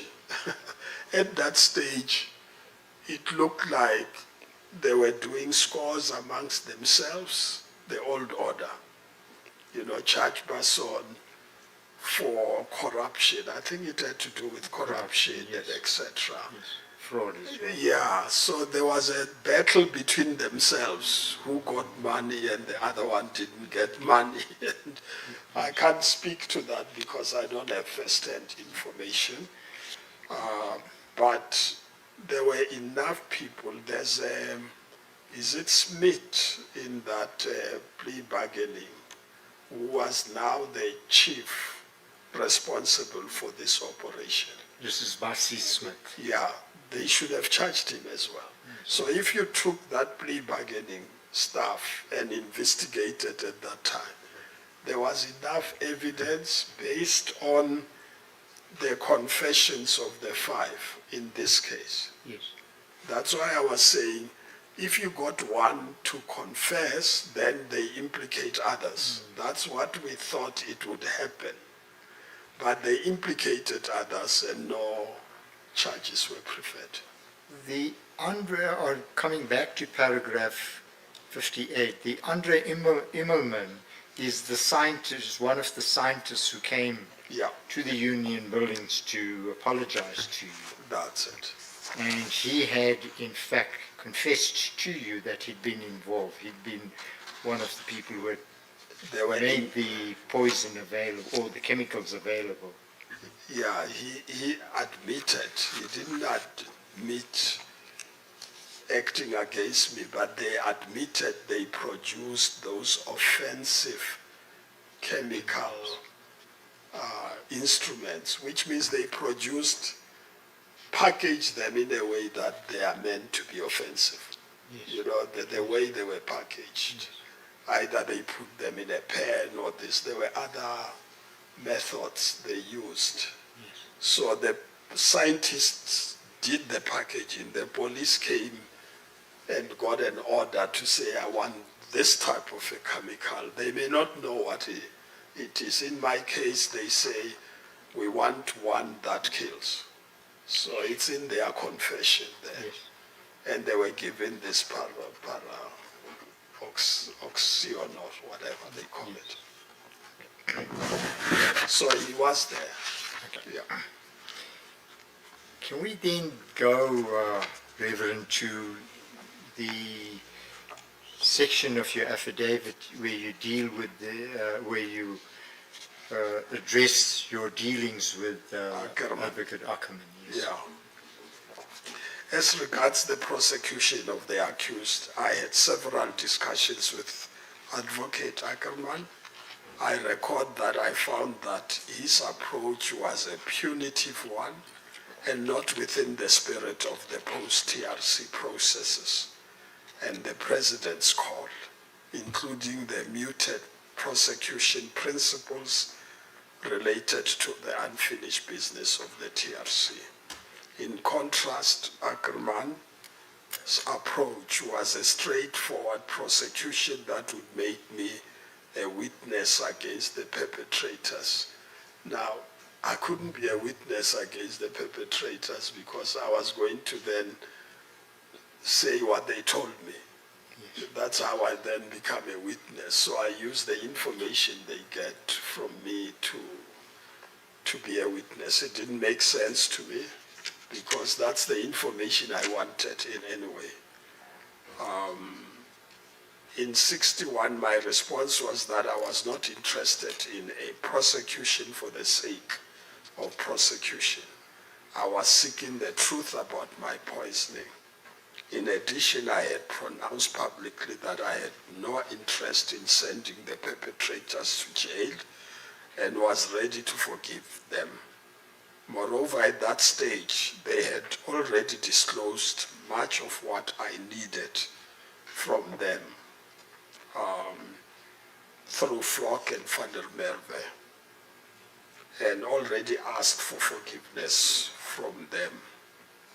Later, he went the extra mile and even washed my feet. That story is known.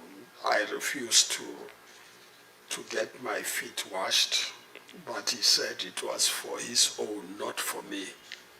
It was his own. I think Flock went through some Damascus experience after the passing of his wife, 94. And that's another chapter.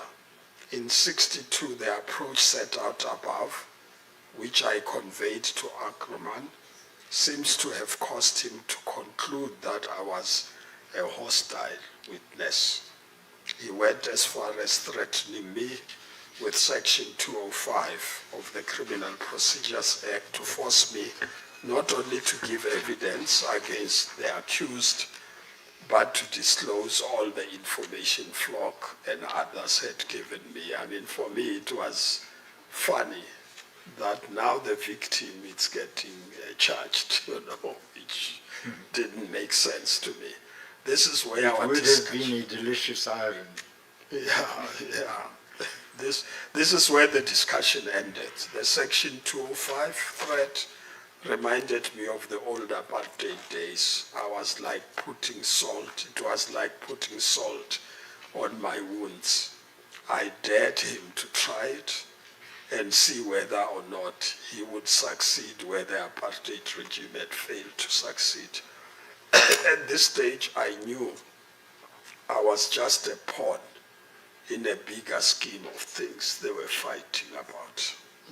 Can I just ask you, what do you convey, what was the biggest scheme that you thought was being played out with you as a pawn? Yeah, use my case to precipitate a crisis and achieve their objectives. Yes. Yeah, that was my feeling. That, and at the same time, my comrades, some of my comrades were saying, but why are you continuing with this case? There were others who were asking me. And I said to them, I have an interest in getting information about my poisoning. And that's why ultimately I went to court alone. And that's why the book says a lone journey. I was alone in that court with a communication officer from the president who chose to accompany me in his personal capacity. The court was full of journalists. But none of your comrades. Yeah, no, none of them. Because I think at that time the feeling was that you're taking this matter too far. And I said, no. I mean, I'm not interested in sending them to jail. I want them to put it on record so I can use the information. That's what I wanted, and I got that. Yes. Then you talk about the consequences being dire. Now, you then say you have set out these, I'm talking about paragraph 64 now, you say you set this out in your letter to Minister Mabandla, and you isolate matters in paragraph 64 that are contained in your letter.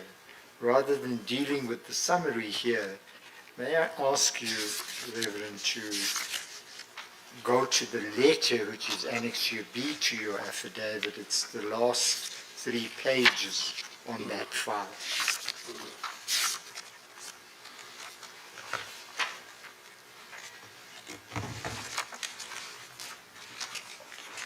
It's the Annexure B. Annex B, yes. Yeah.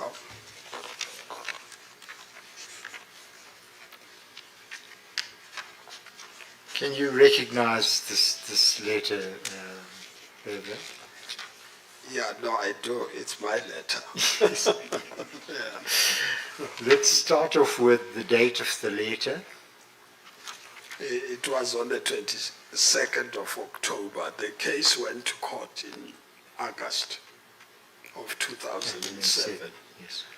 And after that case, I was really terribly disturbed. That there was absolutely nothing that is being done to deal with these cases, because in essence, let me put it personally, my journey produced evidence that was enough for them to do more work, and nothing was being done about it. I thought I must write to the minister to identify those areas which were of my concern.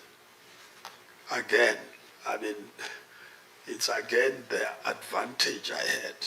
Yes. I mean, I could write to the minister, even if she took 1 year to respond, but she did respond at the end.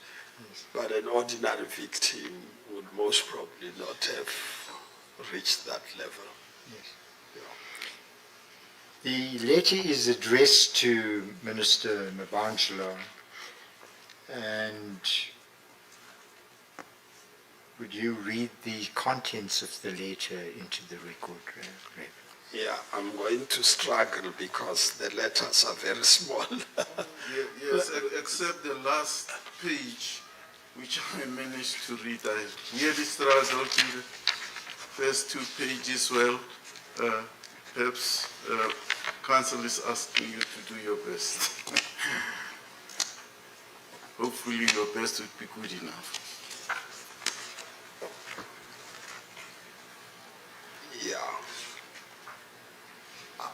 Can I hear what you were proposing? No. Council is in a better position. Yeah. Are You want me to read? I can read it. Yes, I was just it saying would the be letters helpful. are very small. I know, If I I don't know how had that it in came my about. computer, yeah, but let me read it. It's a State versus Van der Merwe and others to Minister Mabandla. As you would know, the case of those who were involved in my poisoning, namely Johan van der Merwe, Adrian Flock, and the rest of those police, was disposed of at the Pretoria High Court on the 17th August 2007 through a plea bargaining arrangement between the accused and the state. Although I am pleased that we have concluded this matter, I am concerned about a number of issues which I would like to raise with you. And hereby, the government of the Republic of South Africa, meaning I'm raising it with the government of the Republic of South Africa, I hope that you will find it necessary to share my concerns with Cabinet, as I believe that this will be helpful in handling other matters of a similar nature. We've just gone through this, so it should be a way we could learn from it. Yeah. The first point I would like to raise in the handling of this matter by the National Security Prosecution Authority, from my interaction with the relevant officials within the NPA, it is clear to me that the said officials are simply the wrong people to deal with post-TRC matters. My experience with them is that they will not be able to relate to victims of gross violation of human rights or their next of kin with the sensitivity that is required. In fact, they did not seem to understand the nature of the challenge we're facing. Firstly, my court case was used to fight battles between the NPA and the government about the guidelines for dealing with post-TRC cases. Throughout this process, I was left with a feeling that no one, in fact, cared about me as a victim. What mattered were the politics around the handling of the TRC cases and how people would win their battles. As part of the consultative process relating to the case of the Van der Merwe and others, and his assistants visited me.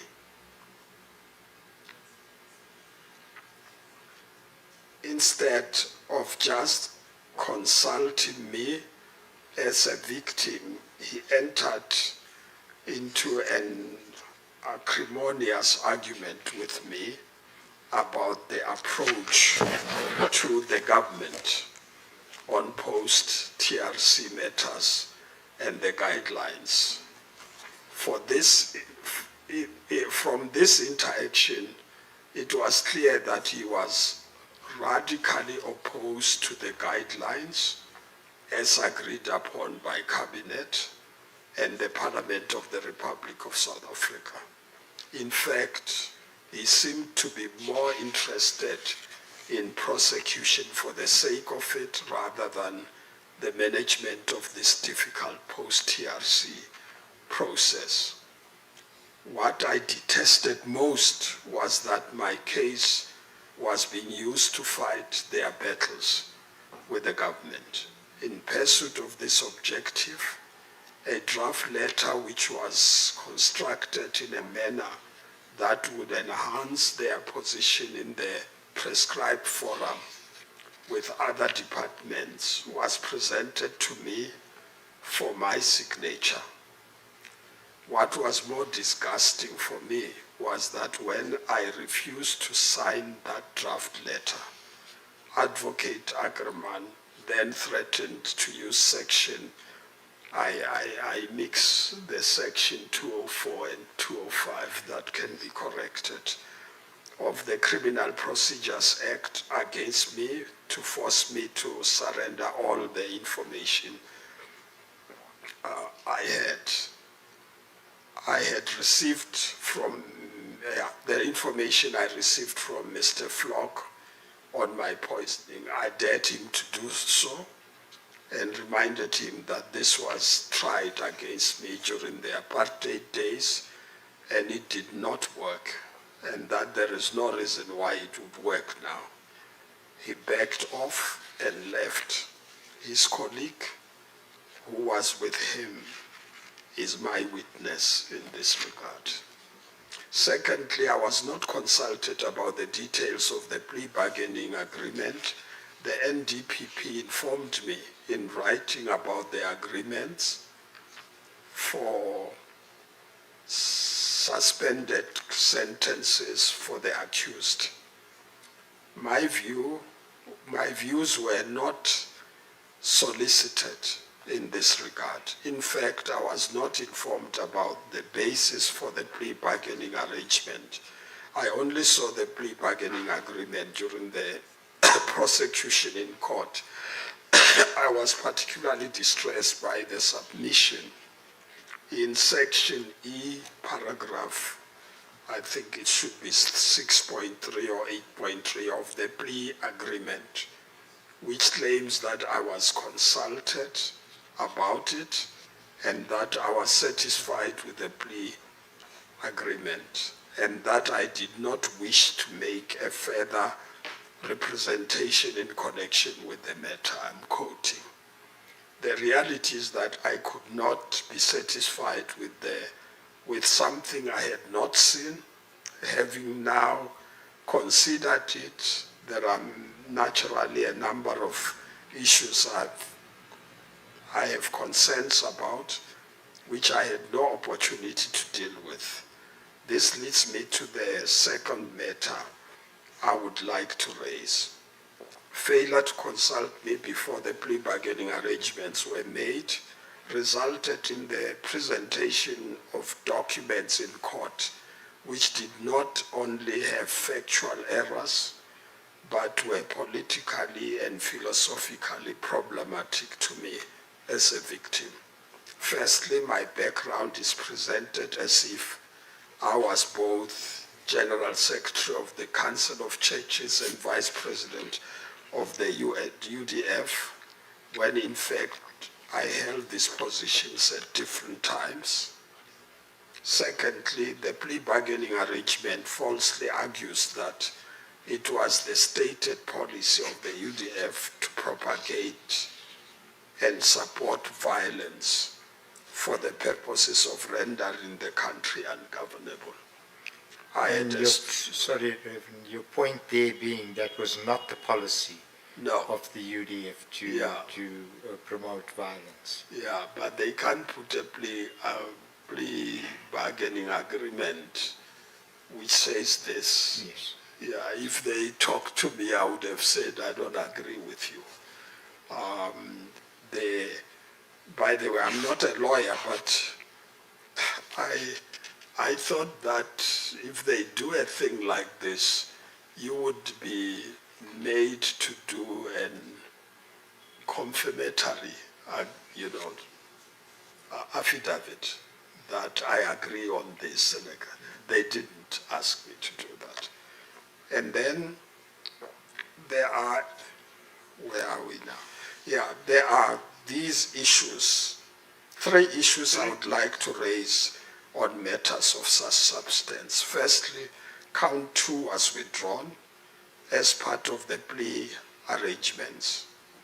And by so doing, the collaboration between the security police special unit and Voda Basson and his team in producing or procuring the lethal chemicals used, the letters are small, used was not probed further when it is clear from the plea bargaining agreement document that more information could have been extracted. Secondly, there is a reference in the plea agreement document to a list containing names of high-profile members of the anti-apartheid movement struggle who were to be acted against and in extreme cases be killed.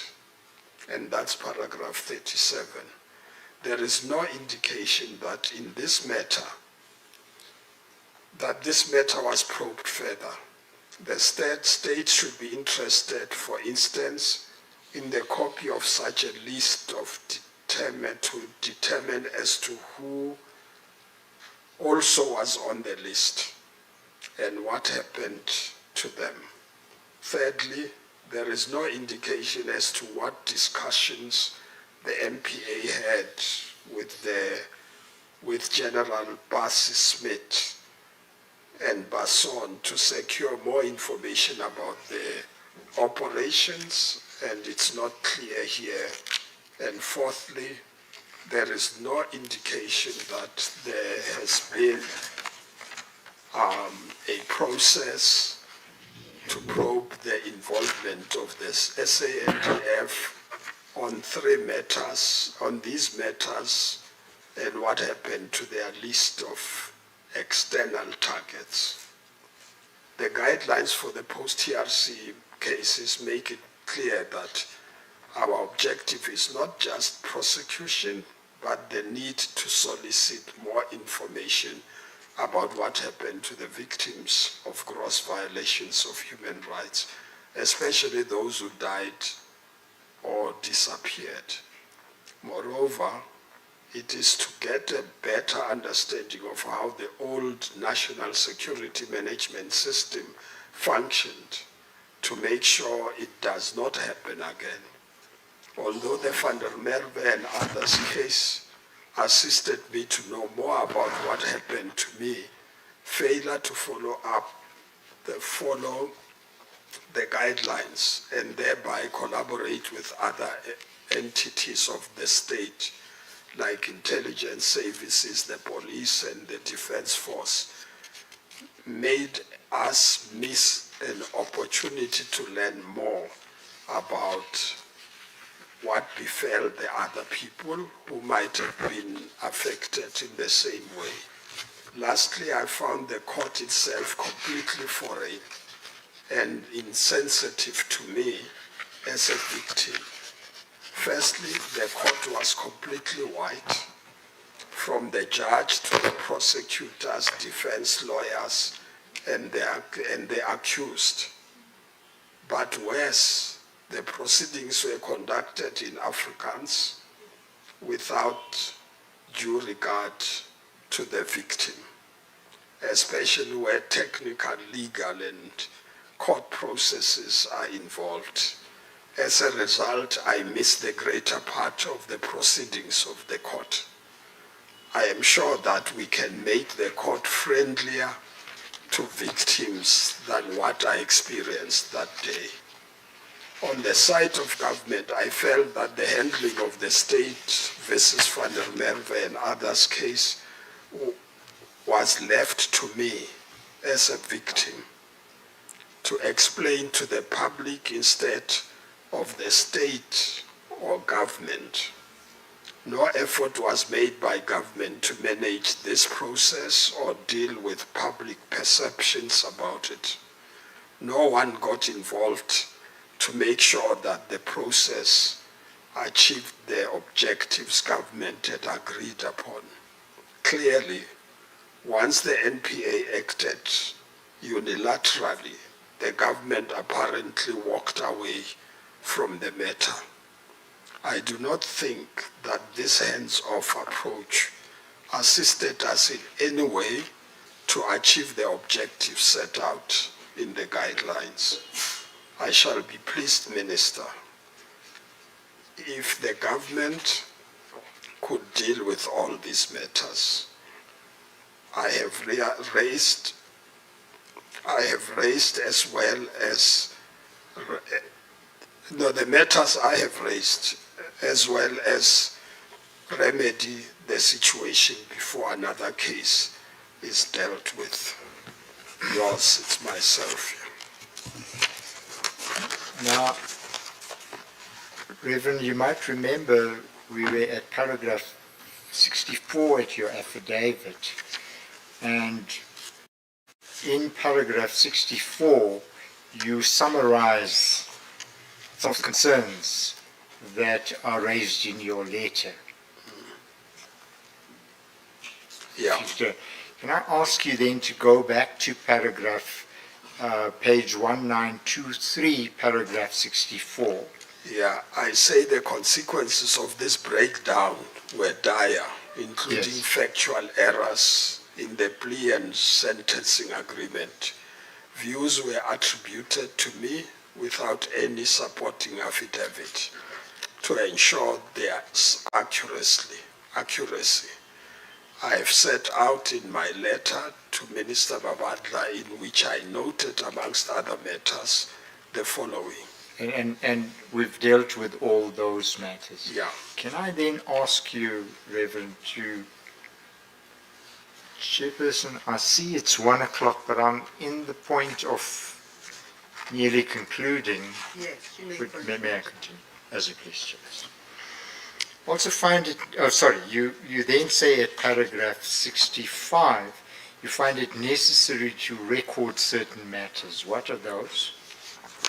I say that while my struggle with the NPA was going on, a campaign was launched from other quarters of government to stop the case without considering my enduring need for a recorded confession, especially on an official court record. Besides, there are still too many, mainly whites, who doubted that a government that claimed to be Christian would commit such an inhuman and treacherous act. Many of those who came to confess to me and ask for forgiveness said they did not know what the government had committed, that the government had committed such acts in their name. That their worst sin was that even when it was made public that government had committed such inhuman acts, they did not believe it. And I need to cite my colleague in the church who led the white church before we united, that he said afterwards he never believed, as I was going to tension and torture and poisoning, he never believed his government could do that, and classified it as terrorists, basically. So this case was very critical to confirm that indeed this is the Christian government that did what they did. I felt caught between the three parties, those who perpetrated gross human rights violations against me, the NPA officials, and the government officials who held conflicting views. Throughout these processes, I interacted with the NDPP from time to time. I also sent the letter to the Minister of Justice to raise my concerns at the end of the case. I also kept the President informed about what I was doing without involving him in the matter. So when it came to this matter, the only discussion I would have with the President is to keep him informed so that he's not surprised I'm going to court and etc. But he didn't get involved in the matter. Then finally, The conclusion. yes, I have on numerous occasions noted the trauma that has been caused to me, not only by the apartheid state, but also by the manner in which the case against the perpetrators of this heinous act against me was dealt with. As a victim of such an act, I submit that I was entitled to be treated with empathy and understanding. After all, I had suffered enough at the hands of my apartheid tormentors. I hope that what I have set out in this statement is taken note of, and other victims of apartheid abuses are not put to the second round of torment. The South Africa that we have created, with all its imperfections, owes all of us at least. That is a value that members of the security cluster, especially SAPS and the NPA, must instill in its members.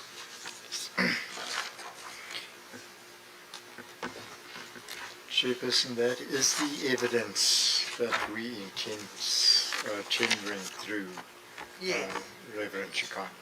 thank you. We'll take a lunch adjournment and reconvene at 2 o'clock. As you please, Chair.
Ms. Rukhoto, any clarificatory questions for the witness?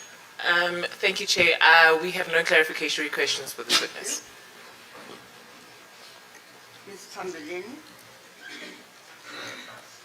Thank you, Chair. We have no clarificatory questions. Yes. Mr. Mchizana? Thank you, Chair. I only just have one clarificatory question. Thank you. Good morning, Reverend Chikane. We can't hear you. Can't Speak hear. up. Good morning, Reverend Chikane. I would just like to ask if, from your concerns that you raise in Annex JB to the minister, I just would like to know if you've received any responses regarding all issues you ventilated in the letter. Did you receive any response from the minister? Commissioners, yes, I did receive an acknowledgement. I don't have that letter, so I can't refer to the details. But it was more of an acknowledgement of my submission to her. But I can't say anything further because I don't have that letter now.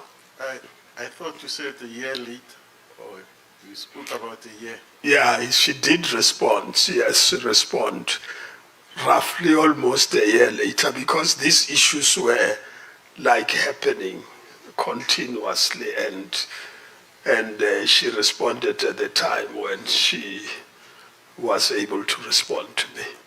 Okay, thank you so much. Ms. Ntloko, any clarificatory questions?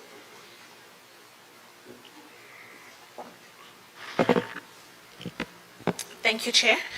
We have one or two.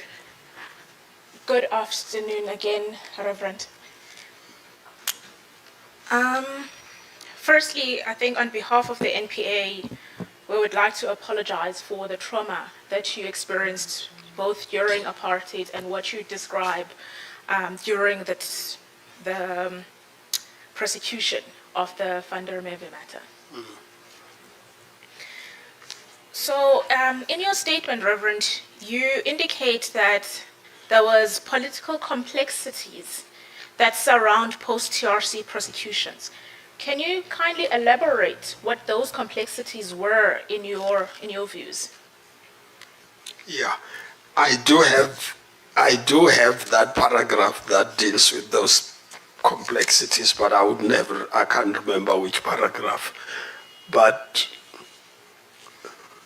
if I would sum it up, this was a political project which was completing our struggle and the war. So we're ending a war. And there were conflicting interests at play of the old order and the new order. Within the old order, they differed amongst themselves as well, and within the new order. But in the new order, you had the old and the new in the same place. So there were even differences within the execution.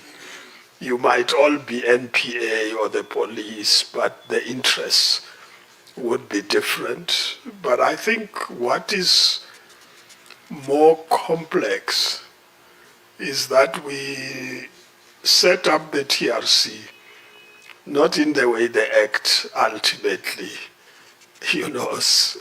did it. It's a compromise. The TRC Act, it's a compromise document. And we developed it to get the generals, the perpetrators, to come forward and say what they had done. But they had another interest to say we want also the liberation movement. So it was complex. And then we were dealing with a fragile transition, and there were others who were saying let's not go back. Let me use an expression that was used during that time. It's don't let the past kill the future. I think it was like, don't stop the future by going back to the past. So there were people who felt like that.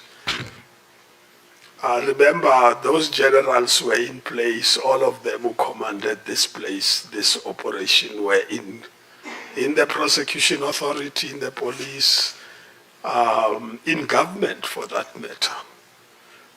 So I call it a political complexity, and people had different views, perspectives. I did indicate that I differed with my own comrades. Some of them were saying, no, but why do you pursue this case? And I said, no, you see, you were not a victim like I was. You were victims in other forms, but I want to know who did it. And now I know everything, the laboratory that was used, and just as a by the way, commissioners, the irony about this is that I became Director General, Secretary of Cabinet, and I had to deal with this vault of chemical weapons, create a policy for it, and how we manage the keys to control it. I mean, it's a real irony. That's the nature of our transition. And I had to talk to Stein and other people who managed that particular place. So the transition was complex. It wasn't just an easy one. Yes, and Reverend, when council led you, you intersected the last part of paragraph 21, the last part of it, with paragraph 27. This is where, in these two paragraphs, you speak to the political complexities. Yeah, Yes. yeah. Yes, Ms. Nhloko. Thank you, Commissioner Homo. We just needed the elaboration on that. And then, Reverend, to get back to that, because your statement, of course, is a statement, you then indicate, as you just did, are you able to give any further examples of how these complexities in actual fact played out in the government and in your matter in relation to the NPA?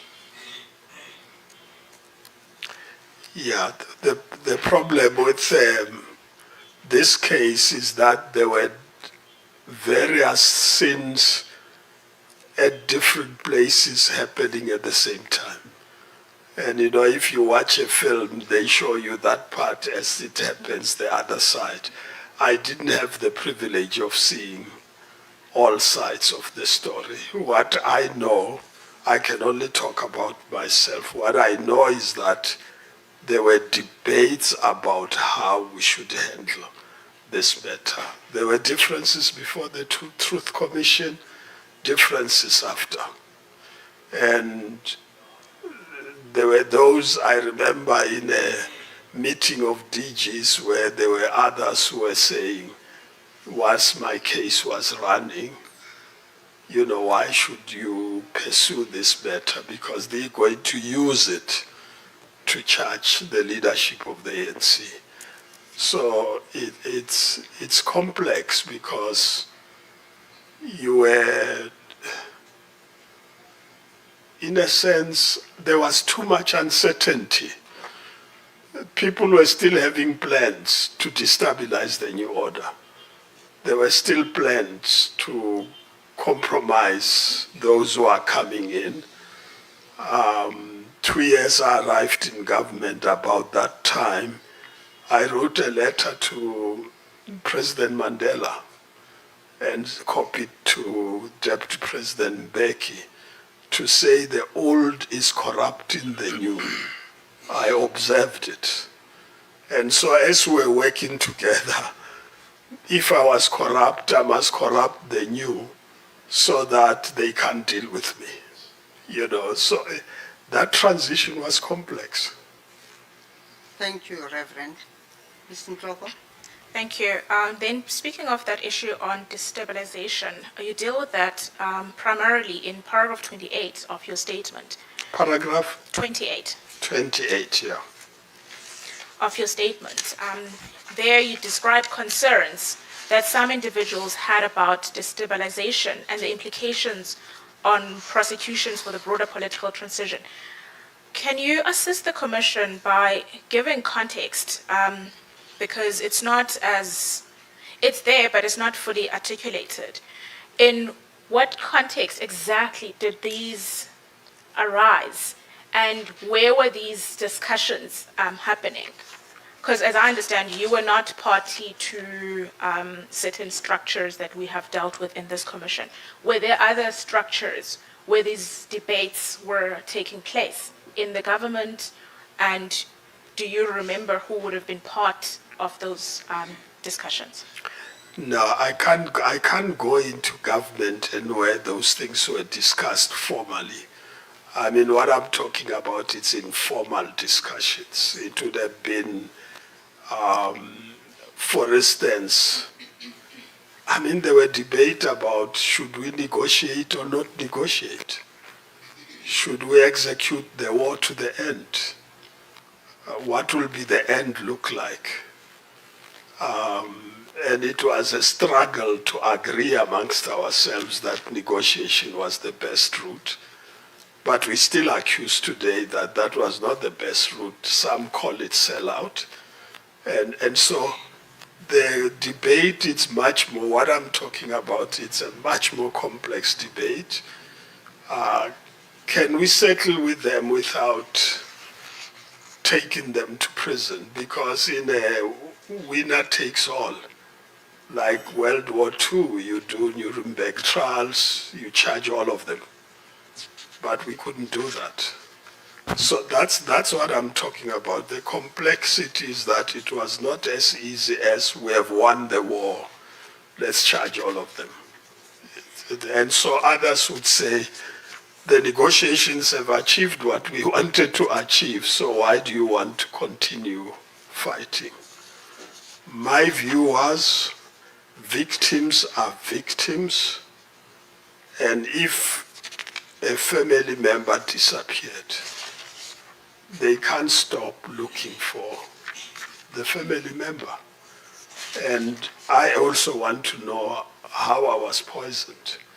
So I had a different perspective. I wanted stability, yes, but you can't have stability at the cost of not knowing what happened. And knowing what happened was not just a personal issue. It's how you stop this happening in the future. It was more about future.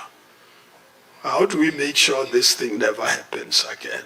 You need to know to stop it. That was the objective. So it wasn't just for my personal interests, but to make sure nobody does the same in future. Thank you, Reverend. Ms. Thank you. Ntloko? And then just to clarify, these debates happened, one before the TRC, which is the transition period, but also post the TRC sittings. Yes. Then our last question, you indicated that at some point you felt like you were being used as a pawn to achieve, and you said their objectives. Just for the record, whose objectives and what were those objectives? I knew then that the security network was not dismantled to deal with us. And their objectives was not, there were those who didn't want the settlement amongst the old order in any way. Some fought to the end. Bombs exploded a week before our election. So there were differences amongst themselves. There was a plan to destabilize us. And to a certain extent, some Some of those plans were achieved. That's why we are where we are today. So those plans were there, and we needed to overcome that without ignoring what happened in the past, but making sure that the future doesn't get arrested by the past. I think you could have decided we're going to fight to the end and destroy each other, and there were changes in the world as well, which forced us into that situation. That's the complexity for me. It's that it wasn't just a technical issue about charging people for the sake of charging them, but it was getting them to tell the truth. If they can't and we have sufficient evidence, charge them.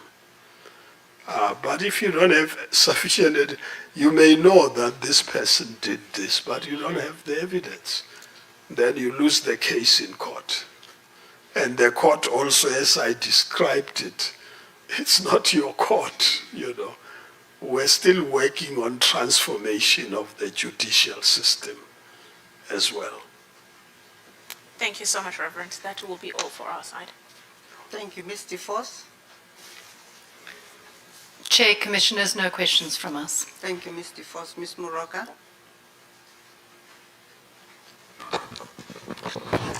Thank you, Chair, and good afternoon, Tate Moruti.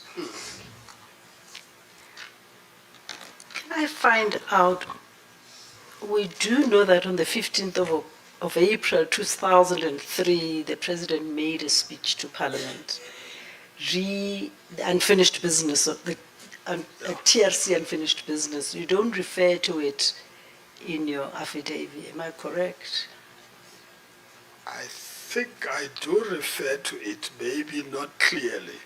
I say that the President addressed Parliament on the implementation of the outcomes of the Truth and Reconciliation Commission, and that's the speech which informed the debate about the guidelines and how you do it, because it's beyond the Truth and Reconciliation Commission. And according to you, this was not a rerun of the TRC process, No. or the amnesty, a general amnesty for those who did not come forward. You did not understand that speech to mean that. No, it wasn't providing for general amnesty. Otherwise, Flock and Van der Merwe would have got it. There was no general amnesty. You need to present the info and do plea bargaining. So it was going through a court process. It wasn't just you've got an amnesty, because there was no Truth Commission to do that. And therefore the speech could not have been understood to be interference in prosecution of TRC cases. No, I didn't understand it that way. It's my understanding is, if you have evidence, you don't need to follow this process. Even the guidelines, charge them because you've got evidence. But if you don't, you want information, you go through the plea bargaining approach. Can I move on to your relationship or your interaction with Advocate Ackerman? Yeah. If I may.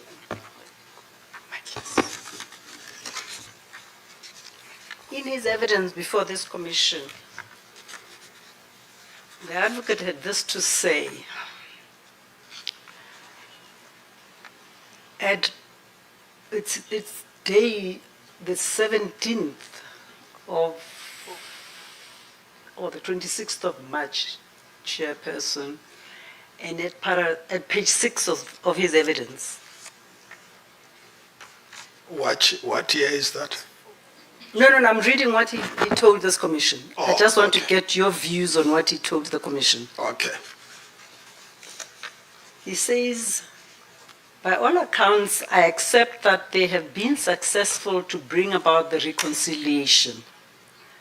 But the TRC Act has run its course and has been concluded and is now part of the history of South Africa. That's the first part of this paragraph. Would you agree with this statement? That the TRC has run its course and has been concluded and it's now part of the history of South Africa. No, I wouldn't understand it in that way. There are bodies we're still looking for. We're still looking for people who disappeared. So in a sense, it can't come to an end. It's not the TRC per se, but the recommendations, people are still working on those. They have not finished, as far as I can remember.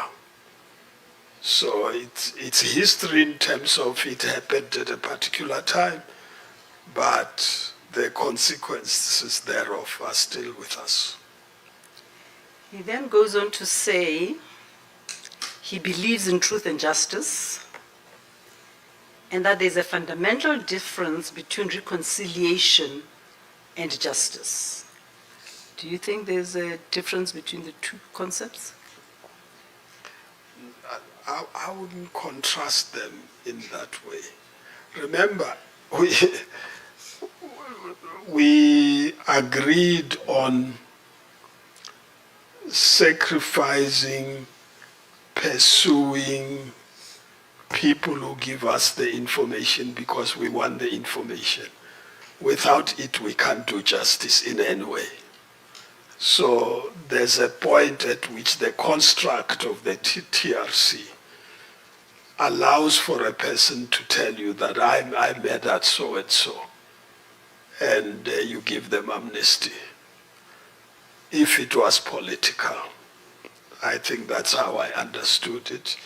So contrasting reconciliation with justice, my understanding, that's why I'm saying we never achieved reconciliation. TRC did not achieve reconciliation. It achieved the object of getting people to come and say what happened to them and say what they did to others. We still are struggling with reconciliation up to now. I mean, that's why people still believe that you should forget about the past. Don't fix the economy. Don't do preferential, policies that help. Yeah. So you can't forget that.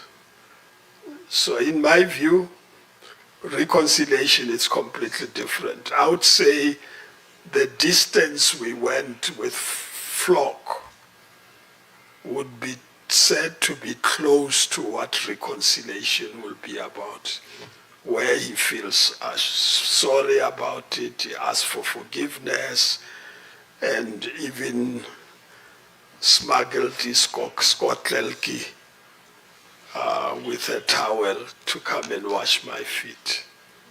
That's beyond the TRC. So the fact that those police said, yes, we did this, doesn't mean there's reconciliation. So my definition of reconciliation is completely different. Thank you, Fundis. And then you were asked a question by one of the legal representatives here present, whether Minister Mabandla ever responded to your letter. You do not know whether she referred the letter to the NPA or not, because we have evidence here that, in fact, she did refer that letter and asked for their response to the letter of complaint. Yeah, I have no doubt. I expect a minister to do that. I mean, she couldn't answer all those questions. Thank you. In statecraft, she would have referred them letter in a normal situation to those people who need to respond, and her response would have been based on the information that comes from government.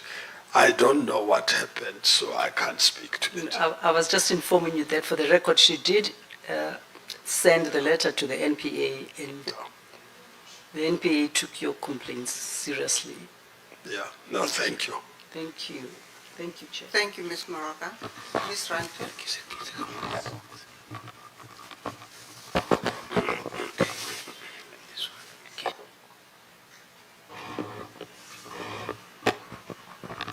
Good afternoon and thank you, Commissioners. Good afternoon, Dr. Mruti. Good afternoon. Mine, I'll start by the meeting you held with Advocate Ackerman at your offices with Advocate Mhaga. Yeah. And what did Advocate Ackerman say was the purpose of that meeting? By the way, it's not the only meeting. We held a number of meetings with Ackerman. He came, I think, 3 times or so, and the last one was when we crossed paths together. In the past, it was, talking about the prosecution, asking for information and what my views are. It's, I won't remember that detail. I remember the details of the last meeting because it was nasty. I couldn't have forgotten that. So he clearly, he had a different view about these things of guidelines and etc., that they don't meet the master in terms of the law. And I don't think he was interested in doing that. I think he just wanted to do a prosecution, and it's his job to prosecute. And I've said so that my worry was that I was suspicious that it's prosecution for the sake of prosecution, and they might go free, because there may not be enough evidence to pin them down. I did say that I had more patience about get the maximum outcome on this matter, because I had now sufficient information to press on it, and once they knew they would be charged, they would come out more clean. It was a game. It's a gamble. It's a game. And it wasn't a nice game, though. And what, perhaps if I may just get clarity, the meeting that you're referring to as the last one is the one of January 2007. Yeah. Okay. And the reason why I was interested to understand as to the purpose of the meeting or how it was communicated to you is because evidence that's been laid before the commission is that Advocate Ackerman was assigned to ascertain what your position was in relation to the prosecution of the matter. Hence, I wanted to understand as to what is it that he said was the purpose of that meeting. If you go to when I read the letter to the minister, it reminds me that there was a document that was supposed to be signed or something like that. I had forgotten about it, but it's in the letter I refer to. And I think that document, I can't remember the contents thereof, but I couldn't agree to sign it. And that's when I think it turned around and became more hostile and declared me a hostile witness. So the meeting was more about getting you to sign some sort of document? Part of it, not the only thing, Okay. no. All right. And then you also spoke of conflicting views within the government structures in relation to a case. Remember that, Madam Ruth? Yeah. What I want to just understand from you is that, having listened to your evidence, the view expressed during that period, I would say 2006, 2007, that about your reluctance to pursue the case was not incorrect in a way, isn't it? What's the question? The question is that view, because coupled with other issues that were raised, which situation led to an assignment given to Advocate Ackerman to go and consult with you, was to ascertain what your attitude was towards the prosecution in relation to your case. Now, my question is, having listened to your evidence, it would not be incorrect for those from government structures, it would not be incorrect to say that it was indeed your view that you didn't want to pursue the case, isn't it? Partly, maybe. Yeah, no, I wouldn't put it in that way. I would say there were those who were concerned that the case was going to be used to destabilize the country. So it's different from who won't pursue the case. It's a question of what are the implications of pursuing the way in which Ackerman wanted to pursue that case. Is he not intending to destabilize the country? Remember that the police also were not integrated fully. In fact, the liberation movement had no police to deploy. They had military people. So at the beginning, the police force, the prosecution authority was mainly old order. So there was uncertainty about what is he intending to do actually? What are the implications? And they had information about what Wagner, I don't pronounce that name properly. So I don't think there was a bad intention. There were different approaches. That's how I would put it. And even with me, that's why I don't want to specify a particular meeting, because a lot of the discussions could have happened in all sorts of informal situations. Even when we are at home and somebody visits you and you talk about this thing, there were views that were different. And there were differences amongst the liberation movement. If I say movements, then the differences even becomes wider. And there were differences within the government. Okay.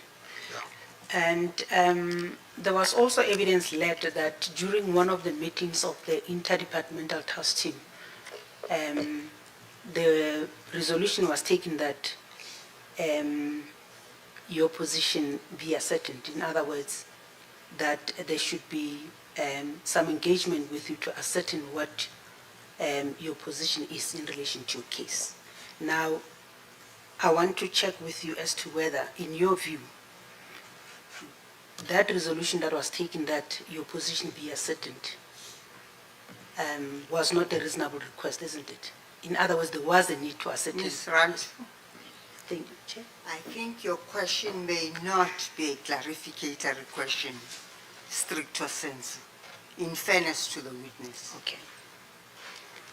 I withdraw. I do accept Thank the you. commissioners. Well, that will be all from our side. Okay. That will be, thank you. Mr. Vani? Chair, from our side, some of our questions will traverse the bounds of clarification, so we will apply to cross-examine the Reverend. Yes. Thank you.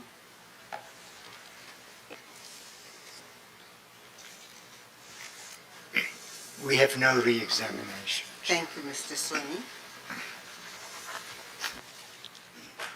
Reverend Chikane, we recognize how difficult and traumatic it is to come before this commission to give evidence as you have given. And to that end, we wish to thank you profoundly for having come to give evidence under those difficult circumstances. For now, you are excused as a witness, but you may be recalled to be cross-examined. As you have heard, there is an intention to launch an application for your re-examination. We thank you, dear Reverend. Thank you.